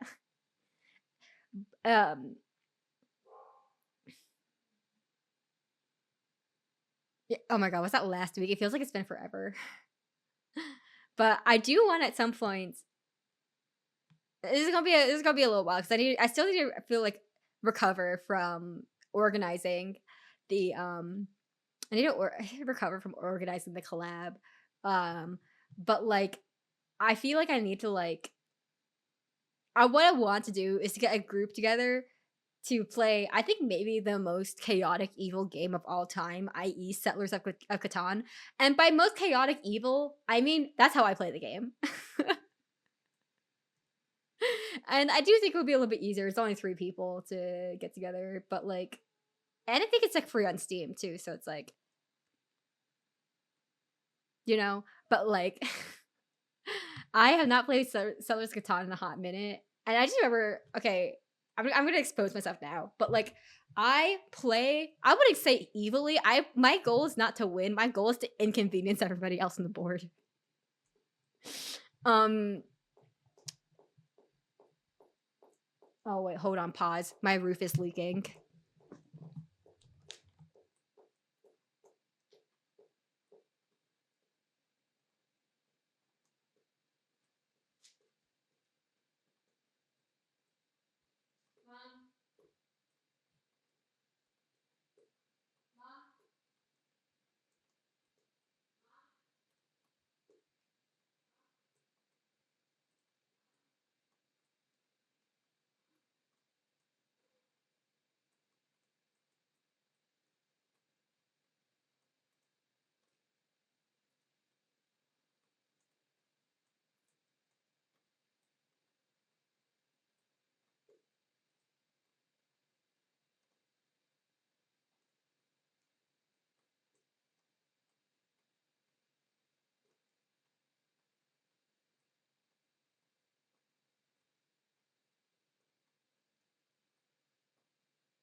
Okay, I'm back. The roof is still leaking, but we put our buckets out. Listen, it's okay. Let me see if I can send you guys, show you guys what the current state of like the roof of the drywall in this room looks like.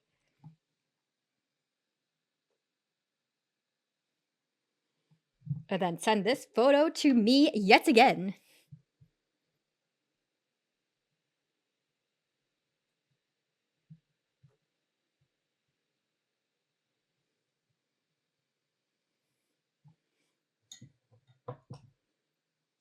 Oh, whoops. Let me re-rotate this. Whoop.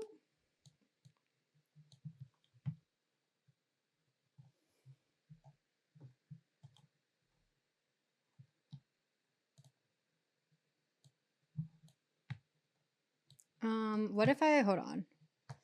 Can I blur this? That's a real question. Properties? No. Filters? I can, but I have to figure shit out first. No, whoa, what happened?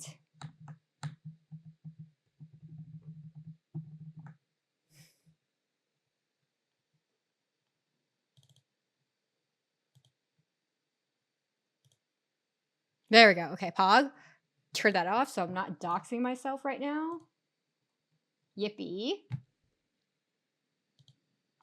There you go. There's the drywall.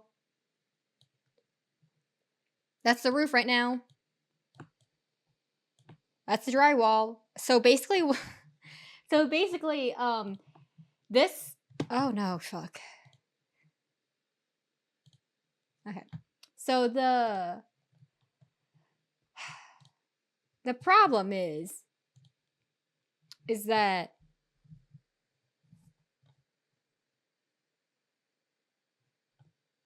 so this house is 15 years old. We have a severe. This house was built was rushed. So like I think it ended like they finished building this like at the like in like 2008 like during recession. So like it was like really rush build. And like as a result, there are so many issues with this house. They're kind of like why didn't we think this one through a little bit? But like one of those problems being that the roof has like pooling issues. So after 15 years, you know, like the house leaks now because of the pooling issues. So like what? Ain't no way. Can we live fix this?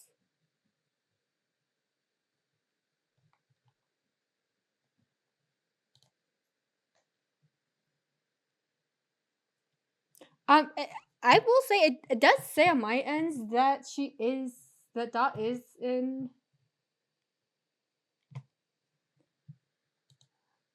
the Discord already.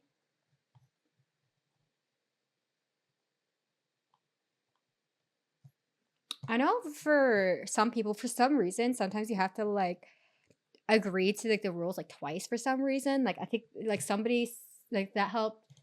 It was a weird solution to a weird bug, but that worked. I don't know, man. I don't know. I'm like, oh, I'm so bad at like the Discord management stuff, but I'm too cheap to like. I was too cheap to like get someone to set it up for me. I was like, I can do it myself.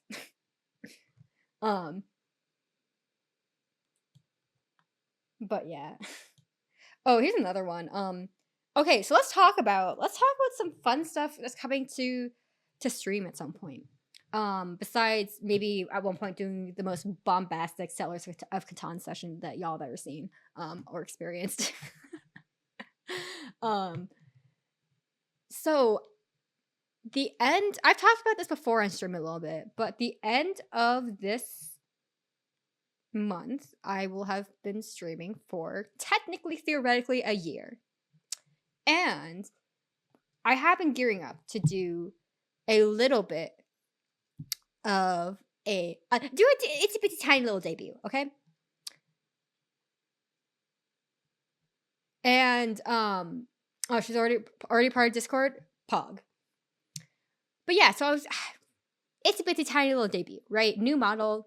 This is like a customizable model. I do love this model quite a lot, but you know. Eh?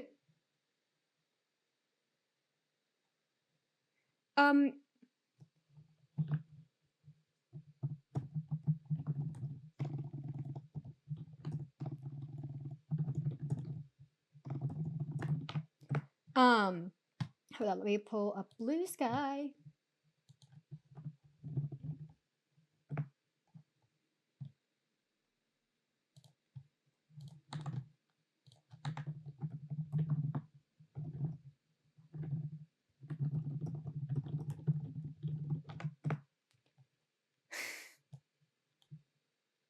Oh man, I'm not that fast. Oh, if only I was a face cam right there. I was being a little bit cheeky, sarcastic. Anyways, so we are working up to a proper debut. I have new assets, new panels, updating shit properly. I do love this model. This is a customizable model, but I did pay to get like a model, like my own model, like rigged and stuff. We've talked about this before. The point is though, is that I do have a plan going into this, but there are a couple of things, I guess, hinging on this. One, I am waiting for one artist to like finish a commission, and that might be a little bit post the 1 year anniversary, but that's okay. That's not that big of a deal. It's like around that same time, which is like I would say like same thing. For two, I don't really know how debuts are done. I don't really know how debuts are done. And that's kind of it. But like I'm excited. I got like a stinger properly. Like I have shit, you know? Yeah, so I'm gonna ask chat, has anyone here done a debut, or are we all like on equally the same page of I don't know what I'm doing and also I don't know how to do it. And like I was talking about this on Tuesday too, and Zero was in chat and he was saying like they were saying like, oh yeah, like it's whatever you want. So like we probably gonna keep this on lower key, but like I think it might be exciting for you guys to know that was probably the last Kingdom Hearts video with this model. But yeah, I don't know what exactly that's happening, strictly because like this artist has been a little bit poor with communication. But yeah, it's chill, I guess. I've been, yeah, I don't know. I don't know, man. But yeah, that's what kind of like I've been like kind of like gathering materials for. So like I kind of wanted, I don't want to say use the phrase "get this out of the way" per se, the Kingdom Hearts Chain of Memory. But you know, I kind of needed to get like Chain of Memory quote out of the way because of like the job. I am working towards debut very slowly, a lot of out of my control. But you know, there's kind of a lot of things kind of like that I'm juggling, I guess. I just kind of needed to like that I need to like prioritize, and this has been like kind of sitting in the works for a little bit. So we've been so yeah. So I guess I'm like a little bit sorry that like it's not like as prepared and polished as the last one was, but like it'd be like that sometimes. I don't think anyone cares about Chain of Memory that much either. But it'd be like that. It's fine, it's chill, it's whatever. Yeah, we don't. Yeah, I didn't think so. Like, I think, oh my god, once we get to Kingdom Hearts 2, like, because Kingdom Hearts 2, it's gonna be also like for me to figure out what the hell is going on, because it gets to a certain point where I'm like, I get confused like towards the end, like so much shit goes down, you know. But yeah, I'm excited. Oh, what if I didn't do that? What are some other things I wanted to clear up?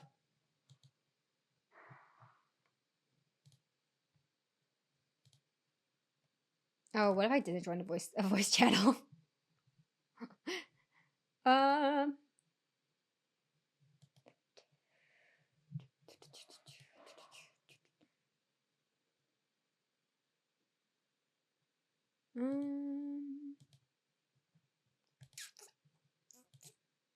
Yeah, I think that's it. Oh, thank you guys. I'm glad you guys liked it. I'm glad you guys liked it.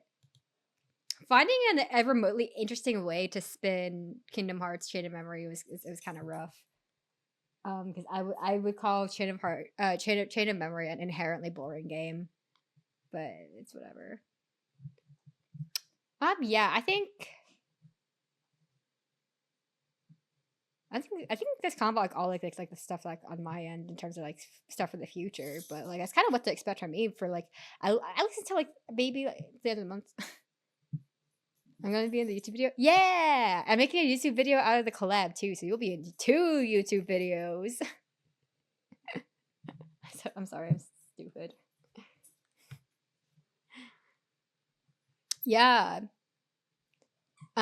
Also making a okay, let me complain about something real quick.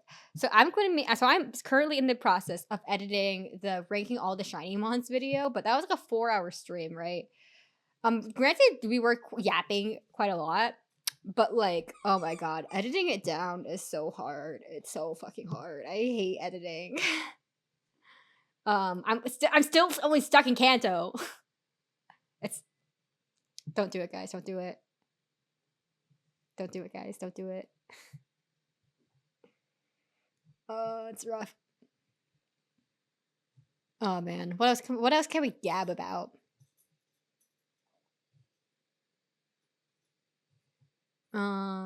Here's a fun friend story. Okay, you know how they say like friend breakups are like harder in some ways than breakups? Like we're all kind of familiar with that sentiment, right? I'm gonna say that like I went through like relatively recently like a friend breakup, but it feels like we are barreling towards a friend breakup. And since I'm anonymous here, I'm just gonna yap about it. Because it's sad, but it's also funny. I have a good friend, and we have like a older sister, younger brother like dynamic, and we've had for like years, like 10 plus years, you know. Like he would sign his cards as Didi, and I would sign my cards as Yuziet, which is like younger sister, older brother, you know. No, false. Older sister, younger brother. There we go. And like oh man, so like he started dating this girl, and she's like pretty nice, I would say. Like I met her like one time. I thought she acted a little bit weird around me, but like to be fair, she was surrounded by people that she didn't know except for her boyfriend, and anyone's gonna act weird in that situation. So I was just like being nice. Oh, you're still in school? When do you graduate? What are you majoring in? Do you have any jobs lined up? The job market's ass, you know? nice, polite, demure, even. Because everyone else was talking to like other people, you know, like talking to people to be like, yeah, whatever. And she was like weird around me. She sort of answered my questions. I'm like, yeah, she has social anxiety. We all got social anxiety. I'm gonna give it a pass. I'm not slighted. I find out later that she may or may not just like not like me because I am sadly, unfortunately, female woman, which I can't really control. You know. And like no, later I would like I'm like just like losing contact this friend and whenever like they're in town because they don't live in the same in state anymore. So whenever they're in town, I think the last time I talked to him, I was like, oh my gosh, you're in town, like let's go get the most platonic meal of the day in the most kind of like in a pretty shitty restaurant that's still good quality, a little hole in the wall in the middle of broad daylight, you know, let's go get lunch. And he said, and the polite way to say that is say no to that. Say yeah, and then like not follow up, or just say that like, oh sorry, like I'm really busy during the planning phase, right? Bro was like, yeah, no, I don't think so. And I was like to my face, I was like, oh, okay. And then like I kind of just like was like, okay, well, that was a weird interaction. And then like neither of us reached out to each other since. So like it is my fault as much as it is his in some ways. But I was kind of like, oh, this is awkward. I would later find out that apparently his girlfriend just does not like him talking to female women, which I am. So it's kind of funny. It's funny in a sad way. Like it's so stupid. So like come this yeah, it's weird. She's like she's young, she's immature. So come this weekend, I'm like gabbing it up with his sister and his mom at some point is like, "Oh my god, have you seen, you know, your friend?" And I was like, no, I haven't run into him. Because how else are you supposed to say, no, I've been actively avoiding him because I'm a petty ass bitch. And then she's like, oh, well, you know, he's in like ring 4 or whatever. Like, here's the exact location. And you want to go say hi? And I'm like, oh God, how do I get out of this one? How do I get out of this one? And I was like, oh, and then, like, I don't think I played it off well. I was like, oh, okay. Well, I mean, I'm heading out right now, but I guess I'll go back into the venue. I was like, I was brain off, but like in the worst way possible. She let me off with some grace, but I was like, oh damn. I think if I was trying to hide the fact that I am being a petty ass bitch, I am not doing a good job at being subtle about being a petty ass bitch. If there's one thing to know about me, it's that I'm petty. I have a long memory and I don't forget. Oh man, maybe I should be mature and tell him happy birthday. Oh man. Anyways, that's kind of like maybe not a funny story, but it's kind of the funny story, I guess, on my end of a funny little interaction I had this weekend. But yeah, I had a great popcorn chicken this weekend though. Oh my god, someone help me. Someone help me. I'm just devolving into like stupid shit. That's so weird losing your lady friends because your girlfriend is weird. I know, and I was like, so like our mutual friend was like back from Europe because he was like abroad in Europe. He had like a little he was in a grad school program in like Sweden or something like that. I don't know, Europe generally speaking. So he graduated, and I was like, hey, congrats, you're back here now, ha ha ha. And he's like, yeah, like you, me, and like our third friend should hang out. And I'm like, a lot of things have changed in the past 2 years that you've been gone. Like you and him may hang out, and you and I may hang out, but I don't think you're catching the two of us in the same room. He goes like, oh God, what happened? And I was like, oh well, you know, his girlfriend just doesn't like female women around him, generally speaking. And he's like, oh, and he was kind of like, oh, okay. He's like, oh, yeah, I've had that issues with the girlfriends in the past. How would you feel about like, you know, your boyfriend hanging around, you know, female women? And I'm like, well, you know, if this person had a history of being a serial cheater, that's a question. Then probably not. However, this is a hypothetical. 2, our friend is famously not a serial cheater. Like, I don't know, man. Do you want to see our cards? Do we address each other as younger brother, older sister? Like, I I don't think it gets any less platonic than that, my guy. It's kind of like what I'm thinking. And like, you know, everyone else like kind of knows that like we have this like older sister, younger brother like dynamic. So like when they found out that these are my opinions on the situation, they're like, "Oh shit, really?" Like, but you're like, you guys have such like a sibling relationship. And I said, "Well, tell that to her." But like in a playful way, but not in a petty way. But yeah, I don't know, man. I think he's lost his sense of time until the day that they possibly break up. Like that's kind of like my um resolution on it. Like I tried reaching out and I'm kind of like I don't like I don't want to reach out and then be like dismissed because I'm just female woman. You know, like I'm just not gonna. I don't want to deal with it. It's kind of like my situation. Like I'm lazy. Hold on. But yeah, also like pre-existing friends is also like it's also different. Like we had been friends for like so many years at this point. It's just like it's just a little bit of an odd situation that I don't think I've ever encountered before. Like I've had some like friends in high school who like once they started dating a guy, like they just kind of disappeared off the face of the earth. But like I wasn't. Hey, what are you doing? Stop it. But I never had a situation where it's like someone who was like actually close to me starts dating a guy and they're off the face of the earth kind of situation. Like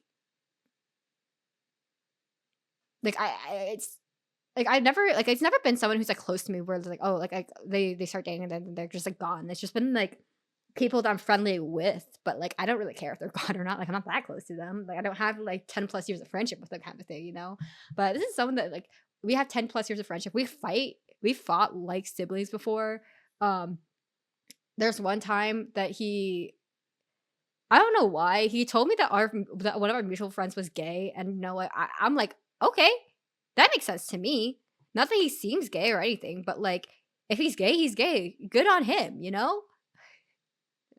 Like, I don't have any reason. I think my point is more like I don't have any reasons to like not believe that our mutual friend is gay. I find out later that he just told one silly little goofy lie for funsies, and I just believed it for like years after that point.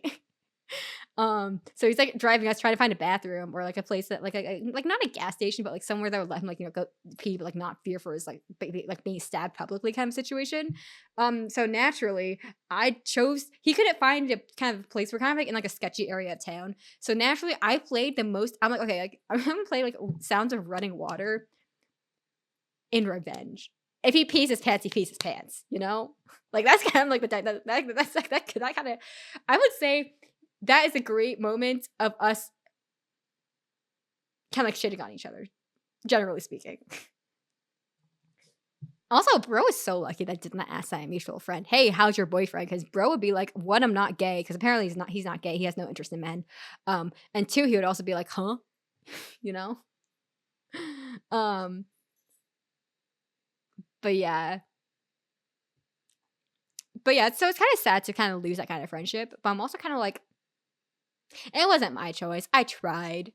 I think there's a reasonable amount of try to put in before you call it. And you know, it's been a couple of years. I'm done. Like there's some other instances. I'm not gonna like, tell the story because they're not really my story, but there's some other instances of like where he's been like really weird about like, around like female friends, even female friends who like are famously dating people. Like are very happy within their relationship. Like he's been like very odd ever just around female women ever since he started dating this girl. And it's been like really sad to watch on one hand because like I think from an objective point of view, I don't think I wouldn't call it what they have a super healthy relationship, but it's also like not my monkey, not my circus. I tried and now I'm done. You know? Call it what you want. I think I just have a very healthy sense of like a very healthy sense of anyways,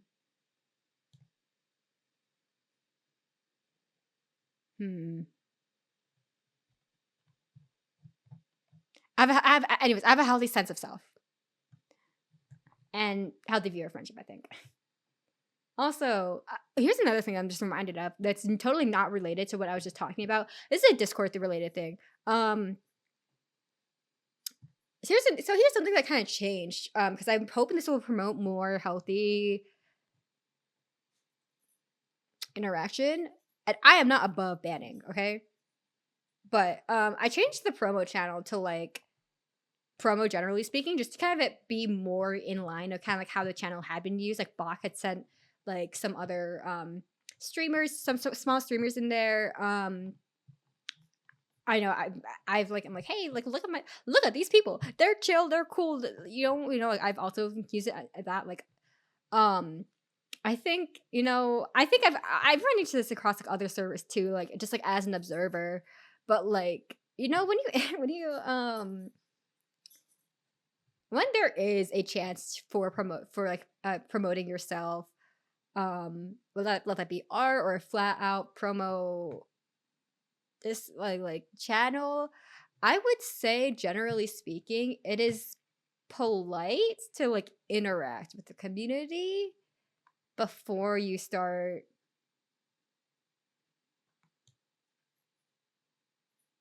spamming your own shit in somebody else's space that they have given to you, you know? And like the thing is like I do want to keep this channel, but like I think to some degree like I don't there's somebody who's in our community now that I've seen them in other people's channels. I've seen in other people's channels that this person's behavior, they are dancing close to the edge of being banned. As in, like, they're super close to the edge of being banned. Listen, the thing is like, I also want this promo channel because I want to be able to check out, like, other small streamers, right? Like, this is how I found some, like, other small streamers because Box on their said their thing in this channel, and I'm like, okay, yeah, like, I'll check it out, you know. So I changed it to kind of like be more in line with the with it to kind of like look at it, you know. But yeah, I know, and I also know people don't have like a promo channel, or they got it taken away, or they just took it away because of this situation. I think most people tend to be respectful of it. You kind of just have to weed out the people who like misbehave. And like I mod for Inkly, right?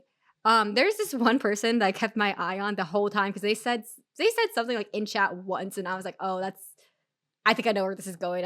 You know, they didn't say anything across the line. I'm like, oh, this pattern of behavior can be a problem, you know. So sadly, they were already on my radar before they joined my community, and now they're in our community, and listen. All I'm saying is I don't have to consult people. I don't have to consult people on my own channel. Which I do think is like it's like nice and also like really stressful. Like I'm so afraid to ban people in like other people's Discord.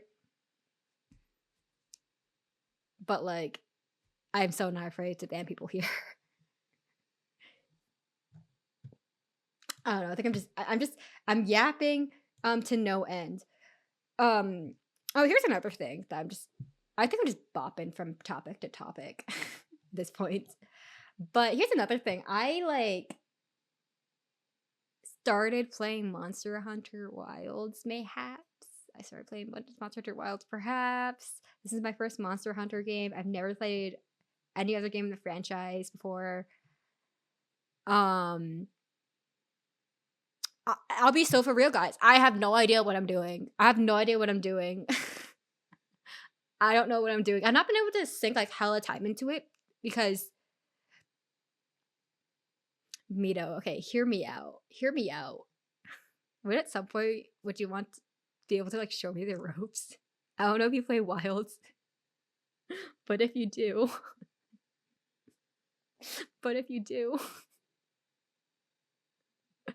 I'm like half joking. Like I've been like watching tutorials online because I think I found a weapon class. You don't play Wilds? No. Okay, it's okay. Listen, I've been like very quiet about my Monster Hunter Wilds playing this because I want to be able to get like a sense of the game for myself because I know people really like Monster Hunter. Some of the people I play Fortnite with, they love Monster Hunter, and like So I've been like kind of quiet about it. I've been like kind of sussing it out by myself very quietly. And I think I'm having fun. I just don't know what I'm doing, guys. I don't know what I'm doing. I'm lost. I'm confused. I'm lost, you know? I it's such a different yeah, and the thing is like I have a hard time jumping into games just generally speaking. Like this is why I don't play like a lot of variety of games, I would say. Um or like I don't play a lot of new games, you know? Like because like I have a really hard time jumping into like media generally speaking. Um like I just have a really hard time jumping into media, I guess. Like even for like anime too. Like I have a really hard time jumping into like new anime and shit because it's like I don't know, I just have a hard time. And it's kind of the same with Monster Hunter, but I think like as I've been watching, because I've been like playing, the weapon I've been using mostly is Bug Life because I like how aerial it is. So like I've been like, I don't know what I'm doing for shit. Obviously, for one, for two, I really want to like. I've been like I've been like watching more tutorials on how to play this weapon, and some of it is like okay, like yeah, I've picked some of this up from context kind of a situation, but like I feel like most of the guides I found have not been too super helpful. There's one guide that I found that was helpful. Like here are the things that you can do, but they don't like explain to me necessarily how that's accomplished. Because like the part that I don't get is like how to do certain combos. I want to learn how to try. Like I just don't know what the button input is, so it kind of ends up with me just like mashing on the controller. But I've been having some fun with it. I've been having a little bit of fun with it. I guess like one thing. Okay, speaking of debut, right? I do have a game plan so we can like start like playing once I debut, just because it's cheeky and it kind of ties together some like little bits, some like little milestones for us as a channel, me as a streamer, and like I'm really excited to play that game. Like I'm it's taken so much self-control to like not play that game on my own time because I want my run of it to be like mostly blind. But like oh my god, it's so hard. That's okay. What's another thing, I guess?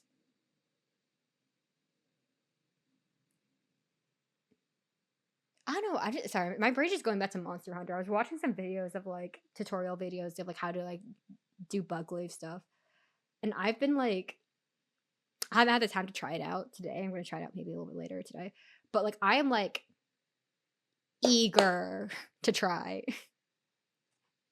You know, maybe not. I don't know. Oh, I think, but yeah, I'm like, I got to the point where I was like, oh god, guys, do I play Monster Hunter like a basic bitch? Or do I like go through with the Kingdom Hearts? So obviously Kingdom Hearts 1 out, but like I think at some point, I think maybe at some point you might see some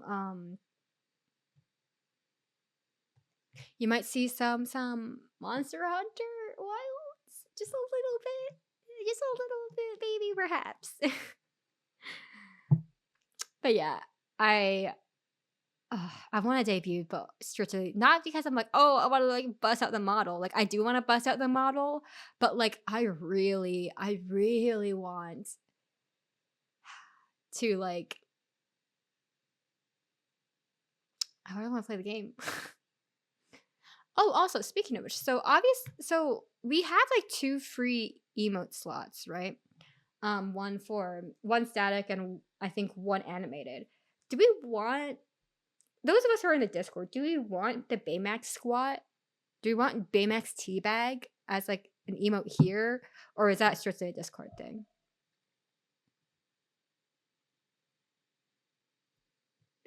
Generally getting a sense. Baymax squat. Okay, that's all I needed.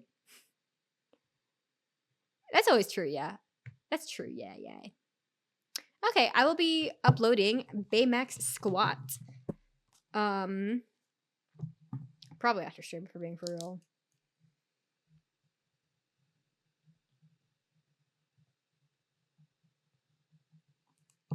Yeah, I'm trying to like spruce up some of the channel redeems, specifically draw from memory and type racer, because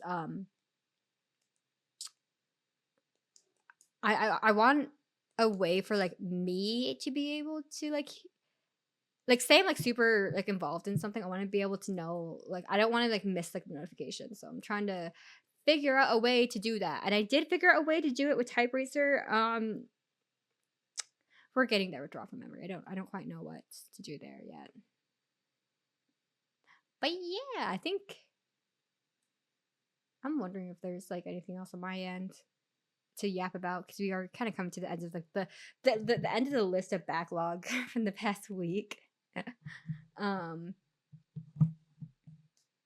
Yeah, I think at some point I'm probably going to be moving, so that's going to be a little bit chaotic. But I think that's a little bit off more, and so like just because like right now like I will be having to go like in office for my new job, and like the office is like really far away, like as in like it'll be more worthwhile for me just like to kind of move kind of situation. So we are looking into that. So that might mean that streams are going to be a little bit after like debut, but like it's okay.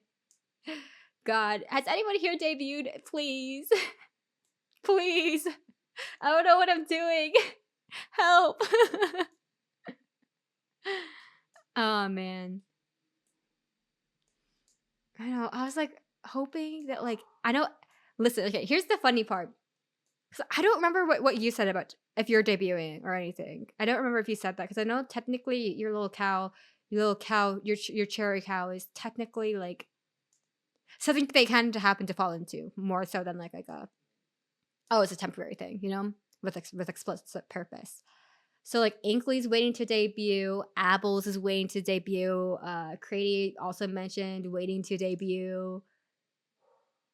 Like we're all waiting to debut apparently. Like the collab was pre-debut for all of us, which is kind of funny and hilarious and wild. But like yeah, I was like because like I was hoping, you know, like oh my shit's gonna take a while. Apples and Inkley, well I know Inkley's kind of another separate circumstance. I know, right? I know Apples like was like publicly on one of her streams deliberating on like what to do for her debut, and then I think she wants to do a bigger debut than I want to do. But like it seems like no one knows what they're doing. Like there is no blueprint, obviously, right? Because it's a kind of a personal thing. But like I don't know what I'm doing. It's some blueprint, please. Like I guess I have seen like, you know, like bigger VTubers like do like this whole, oh, this gets like X amount of likes, I reveal a new part of my model, and like one, I don't have that following. Two, I don't have that amount. I can't put that amount of effort into like social media because I already put like -5 effort into social media, and I'm not willing to put in more than -5 effort. You know.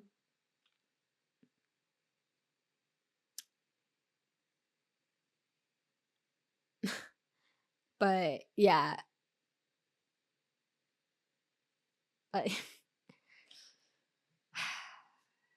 Um.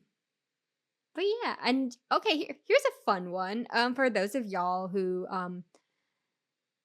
I guess were around for the collab last week. It's still wild to me that it was last week and not like longer than that. It feels like it's been like longer than a week, but I guess not. But Inkley, she's back. She's easing back into streaming again. She's like she's kind of technically theoretically off hiatus, which is like huge surprise to me. I didn't know that was gonna happen, but like I'm happy that she's like back and that she was able to. Yeah, so if you have time to check out her like streams when she's live, I think her schedule is like Wednesday, Fridays, and I don't know. She's easing back into her schedule, so I don't think that's she's not gonna be up at like full steam yet, but like she's back though. She's back though, and like she is very, as you can tell from like the collab, you know, Inkley, she's super fun. She's super chaotic. Her streams are a very fun place to be. So like if you do have the chance to like check her out whenever she goes live next, you know, like you'll catch me there. But like she's so funny. She's so great. And like, you know, she took a break from streaming for like mental health personal reasons. And like I'm very happy that she felt comfortable enough to be able to take that break instead of quote unquote pushing through, even though that's kind of a stupid thing to do when you're like suffering mentally, but whatever. I know like obviously in like the creator space, there's like oh, like I'm gonna like lose all the momentum that I have. I'm gonna lose like I don't know what semblance of community I'm gonna come back to. Like I know like these are all like, you know, like things that you think about once you get bigger. And I'm glad that Inkly still was able to take time for herself to like take that break, take care of herself, and now she's back. Like I remember for me, like I know like at the beginning for me, I'm not equating this in any way to like Inkly situation, but I think here's a fun fact for me because so when I first started, so I started back in March last year, at the end of March. And then come like May, early summer, I like stopped streaming, not because I didn't want to, but because like one, I was getting busy in personal life. Two, I was like, oh, I don't know how serious I am about this, because like at the end of the day, right? Like we had a chatter come in on Monday and talk about how they started streaming and how it's like hard to talk to like an audience of like theoretically 0, right? And like, you know, we've all been there of like streaming to the audience of 0, and it's hard. Like I would not consider myself a yapper, and yet here we have been going for about like an hour of me just talking. Oh, hold on.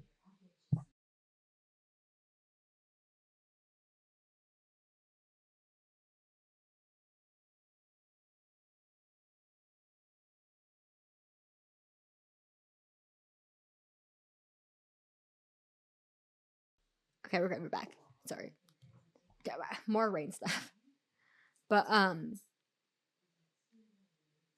you seem like such a natural yapper, which is so wild to me because I am so not a natural yapper. Like I am so far from like a natural yapper. But I think it's kind of wild I come across that way, I guess, to some of y'all, that it does seem like I am a natural yapper. Like I think that's absolutely wild that like, because obviously like yapping's a skill, right? Like you can get better at yapping.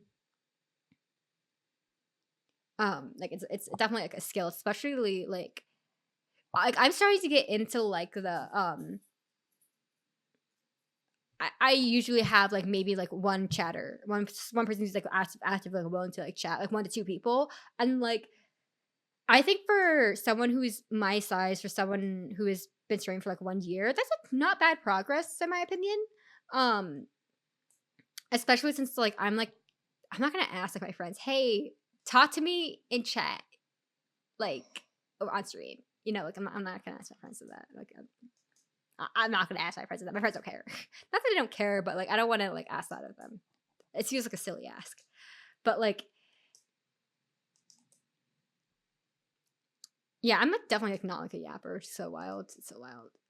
But like, I guess that proves to me that like I wouldn't even say within the past year, because I took a break like over the summer. So like within the past, since like the fall, really, I've been like building up this muscle to like yap. Here we are. And like I think obviously like the streaming twice a week regularly, or as regularly as possible, like that obviously helps, right? Hey Leo.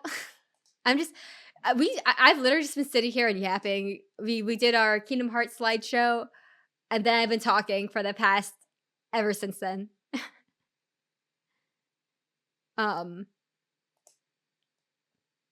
My yeah, how are you? How are you? How have you been? How have you been? Bro, I don't think you were here Tuesday, but you will not believe the assery of like the Poke Rogue. Of the Poke Rogue. Your excruciating pain was rubbing. Oh, I'm sorry. I mean, would Fortnite help you feel better? I'm kidding. I was seeing on the Discord that I guess you were having like, it was taking a while to upload or to update or something. I don't know. But I mean, like the 4th of night, you know. I was gonna play, but your games had updates. Yeah, the updates are like, updates are rough. The updates are rough. But yeah, we were just, oh, so this Poke Rogue run, Assery, you're gonna lurk now. So bye. Thanks for thank you for the lurk. Thanks for hanging out with me. We were just, I feel like it's been like a pretty worthless stream, so I really appreciate you hanging around. We're probably gonna end stream a little bit soon, but like I wanna complain really quickly. I need to complain. I'm also scared of new people and just said vanish. To be fair, it is only one person. Although, like, and I think you played with Enki before too, right? But yeah, no, I totally get you. I'm also afraid. I don't think I've played with this person. Honestly, okay, hear me out. I am afraid of most of these people on this server. I am afraid of most of the people on the server. And I am not afraid to say that I'm afraid of most of these people on the server. Like, I find like Peridot pretty approachable. I played with going back. Yeah, I feel you. Like, I like playing with Enki. Enki's like chill. I played with them quite a bit. I've played with who was it? Peridot. We played. I feel like I played a lot with like Enki and Peridot, like as like that specific combo. And I like them. They're chill. I'm not afraid of them anymore.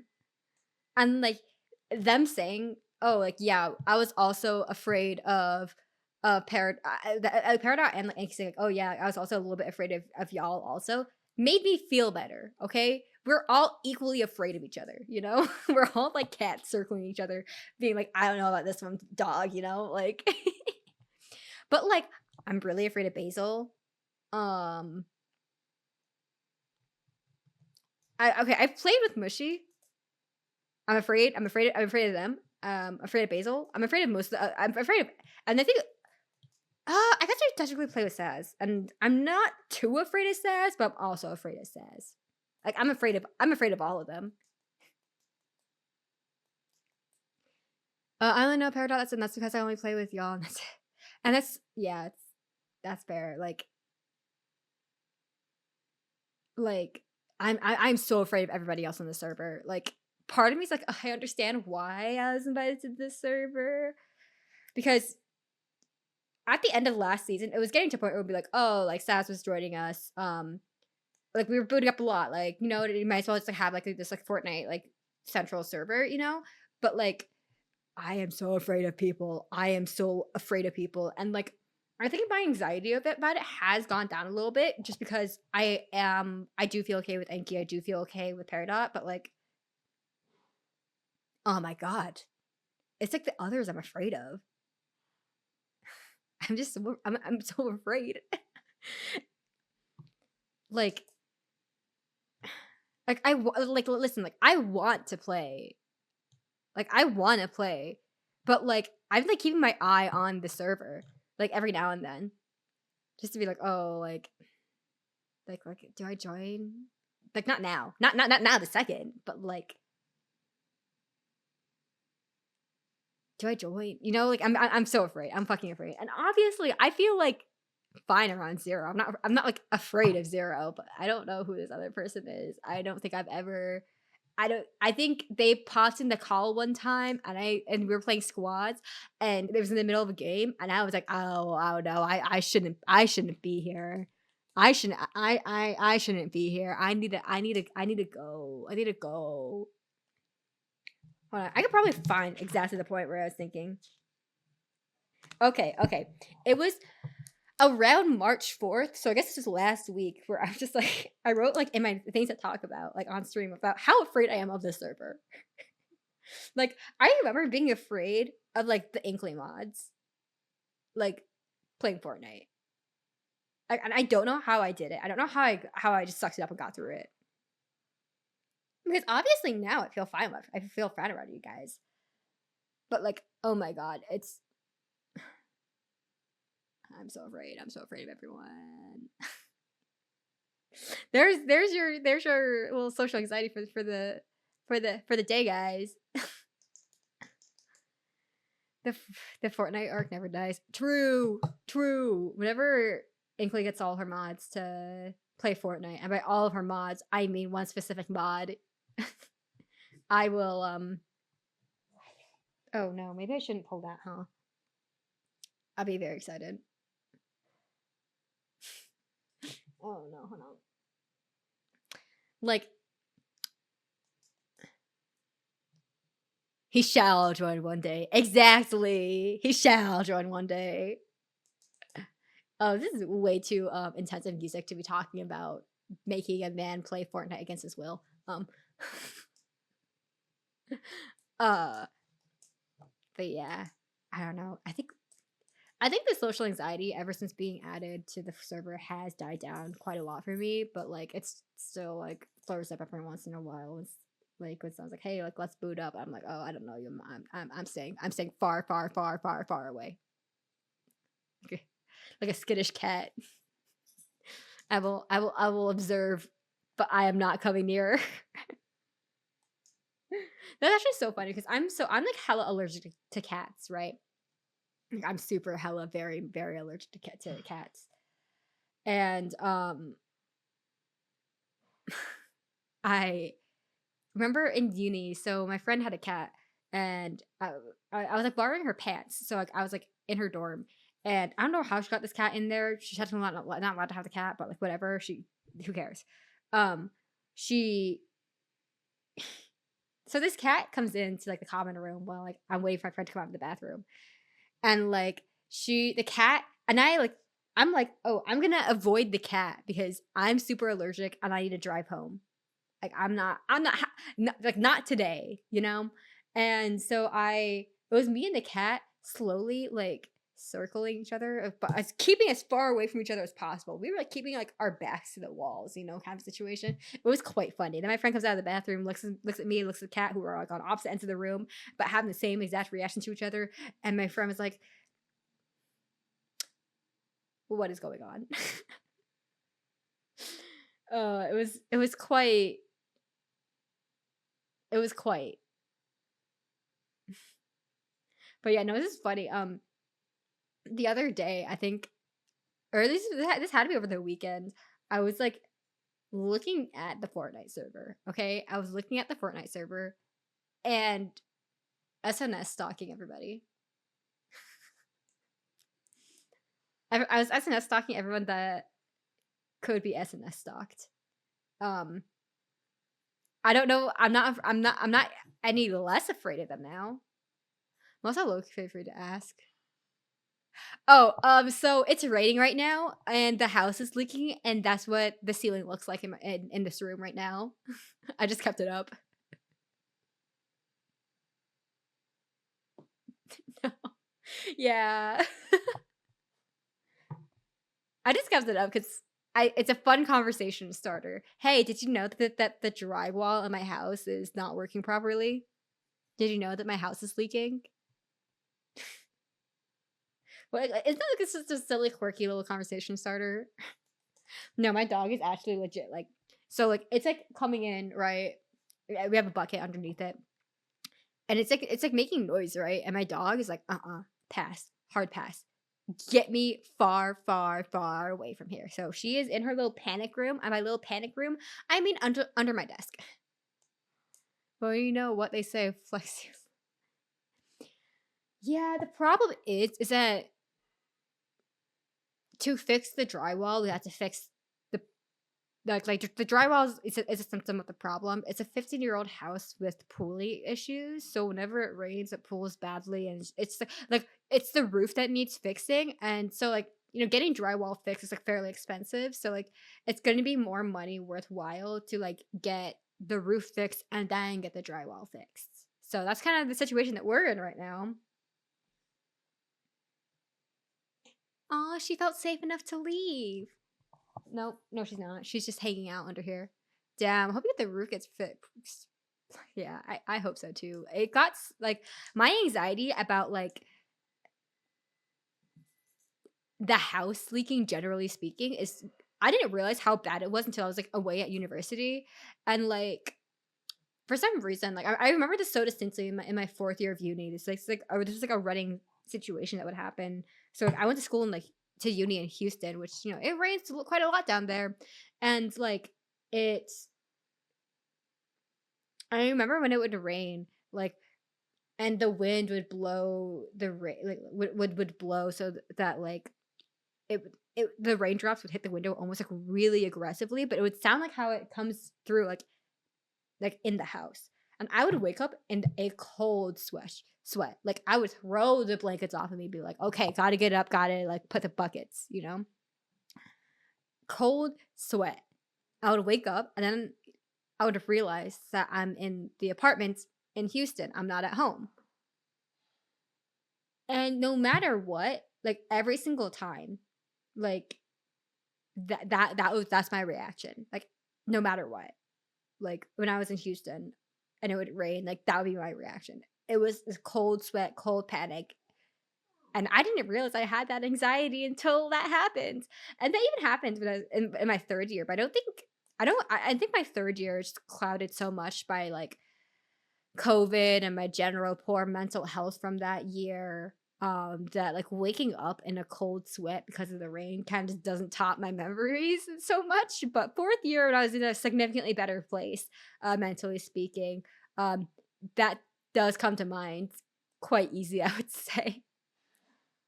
I was, oh my god, like I just remember the stress of like it's coming into the apartment. Oh my god, we're gonna have to pay so much money in damages. Like I just remember thinking that like so bad. And the thing is I would wake up and be like, oh no, it's just raining. It's just the wind and the rain, and I can go back to sleep because it'll be like 6 a.m. And then I'll go back to sleep, and then wake up again, and like the same cold sweat. It was an ugly ass cycle.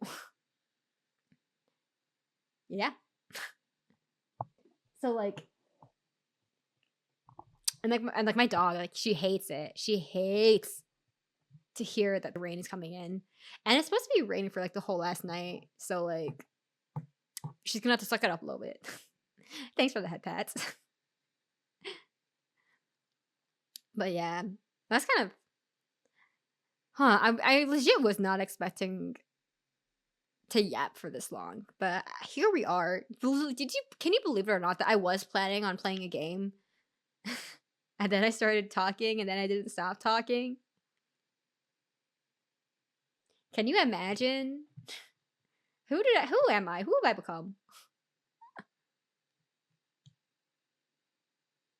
No, so we did do our Kingdom Hearts slideshow. Um, we did do our Kingdom Hearts slideshow.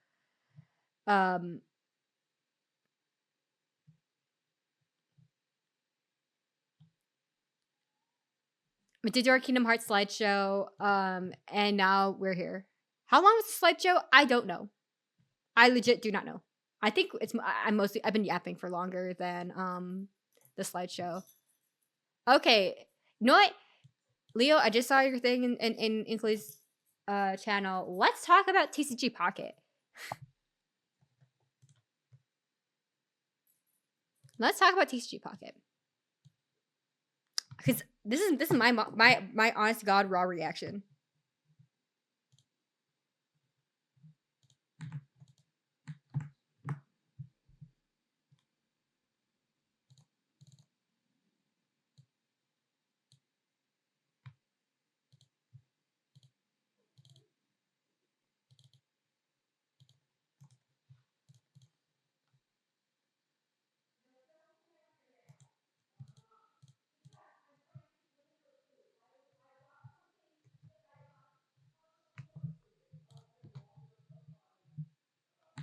I'm trying to get the image up. Yeah, for extraordinary. We all know that I definitely am not. Okay, here it is. Is this? I think this is the same thing. I don't know. I couldn't get the image up. I'm gonna double check.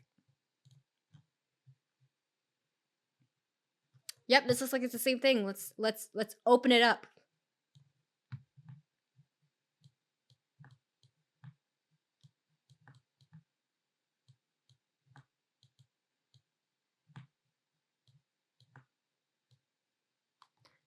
I put this behind me. Hot take.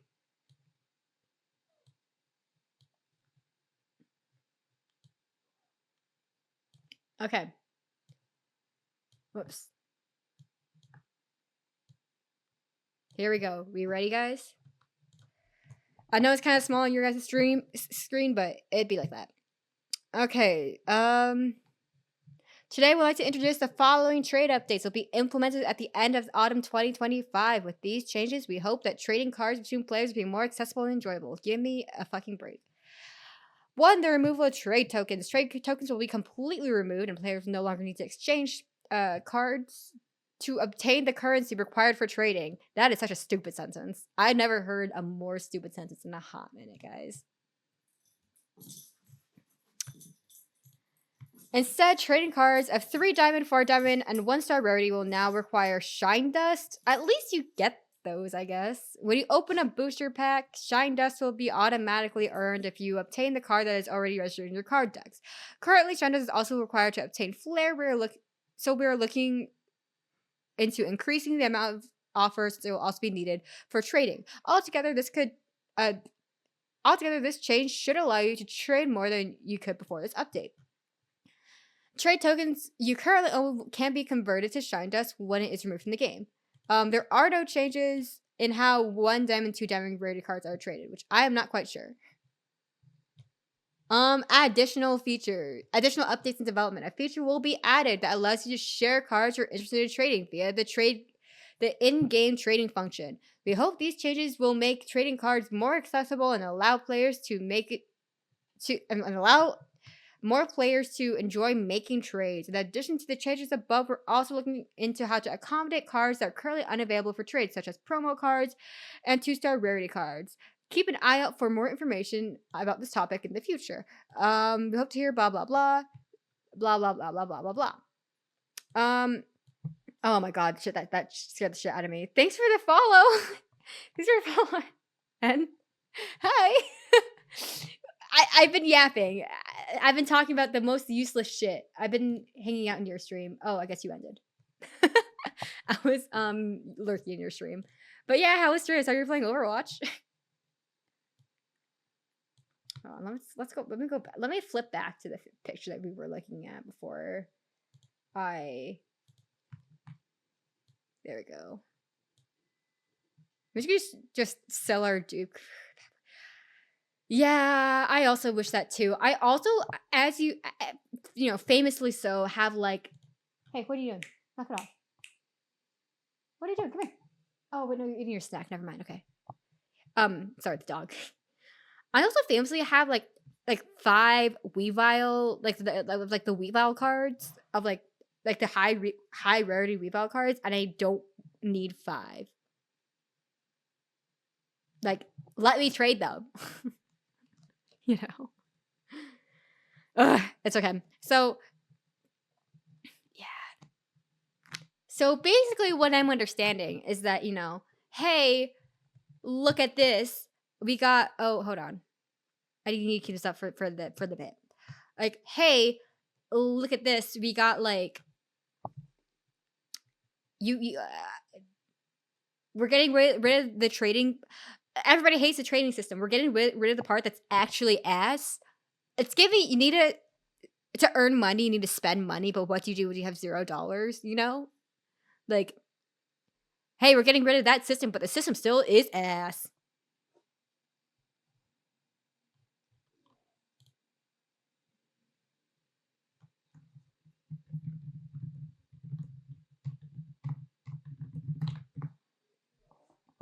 But yeah. Or like, we heard that you hated our tokens. Use the shine dust instead, aka the same. But you do at least get shine dust. I feel like more common. Like, I don't use shine dust for flares. Like, I guess it depends on how expensive it would be. Like, if it's like hella expensive,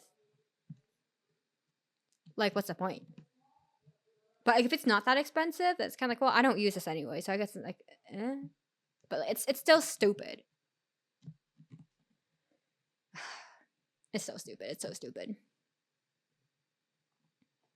I don't know, man. So we are kind of coming up towards the end of stream, and by the end of stream, I mean like I was getting hungry, and I was gonna raid into Enki, but now we can't do that.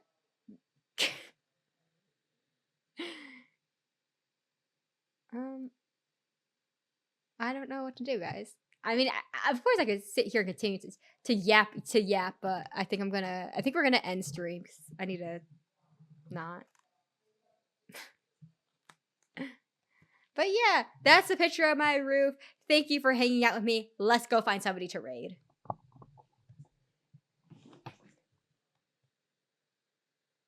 I mean, we can play Fortnite. Would you want to boot up with me, Leo?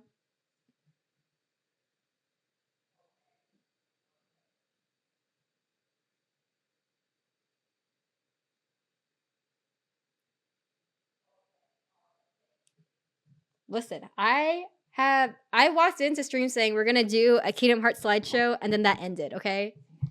I have no plans. You got no work tomorrow, so what I'm hearing. Oh my god, guys. I've been gesturing so much with my hands today. If only I were a face cam streamer.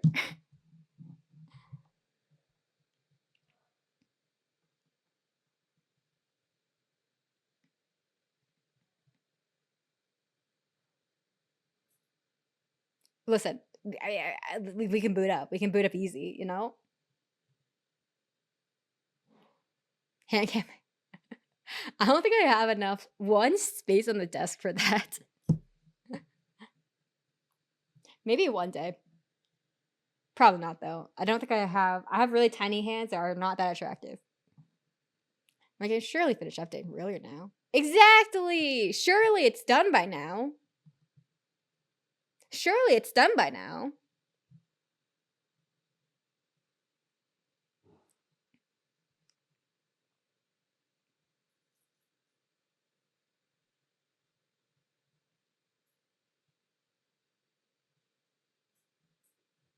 If not, it's okay. Next time.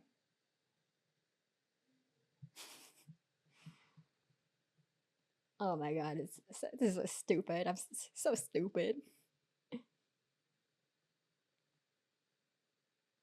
Oh, it is? Yippee! Okay, never mind, guys. We're playing Fortnite. Never freaking mind. We're playing Fortnite.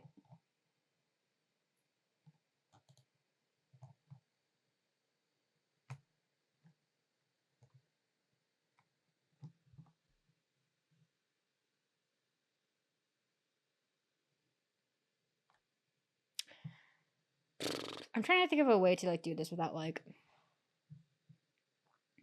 causing a problem.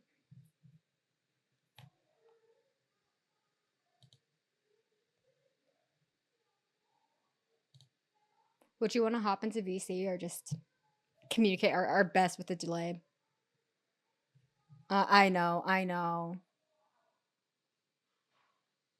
Okay, wait, pause. Hear me out. One option is that because I am tempted to join that massive call and force myself to suck it up.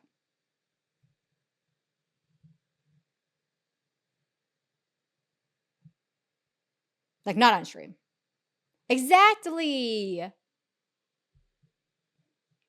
Hey. Pog. Okay. So I think we are gonna end stream for now, for real. Let's go find someone to raid, like I said the first time. Except I'm committing to it this time.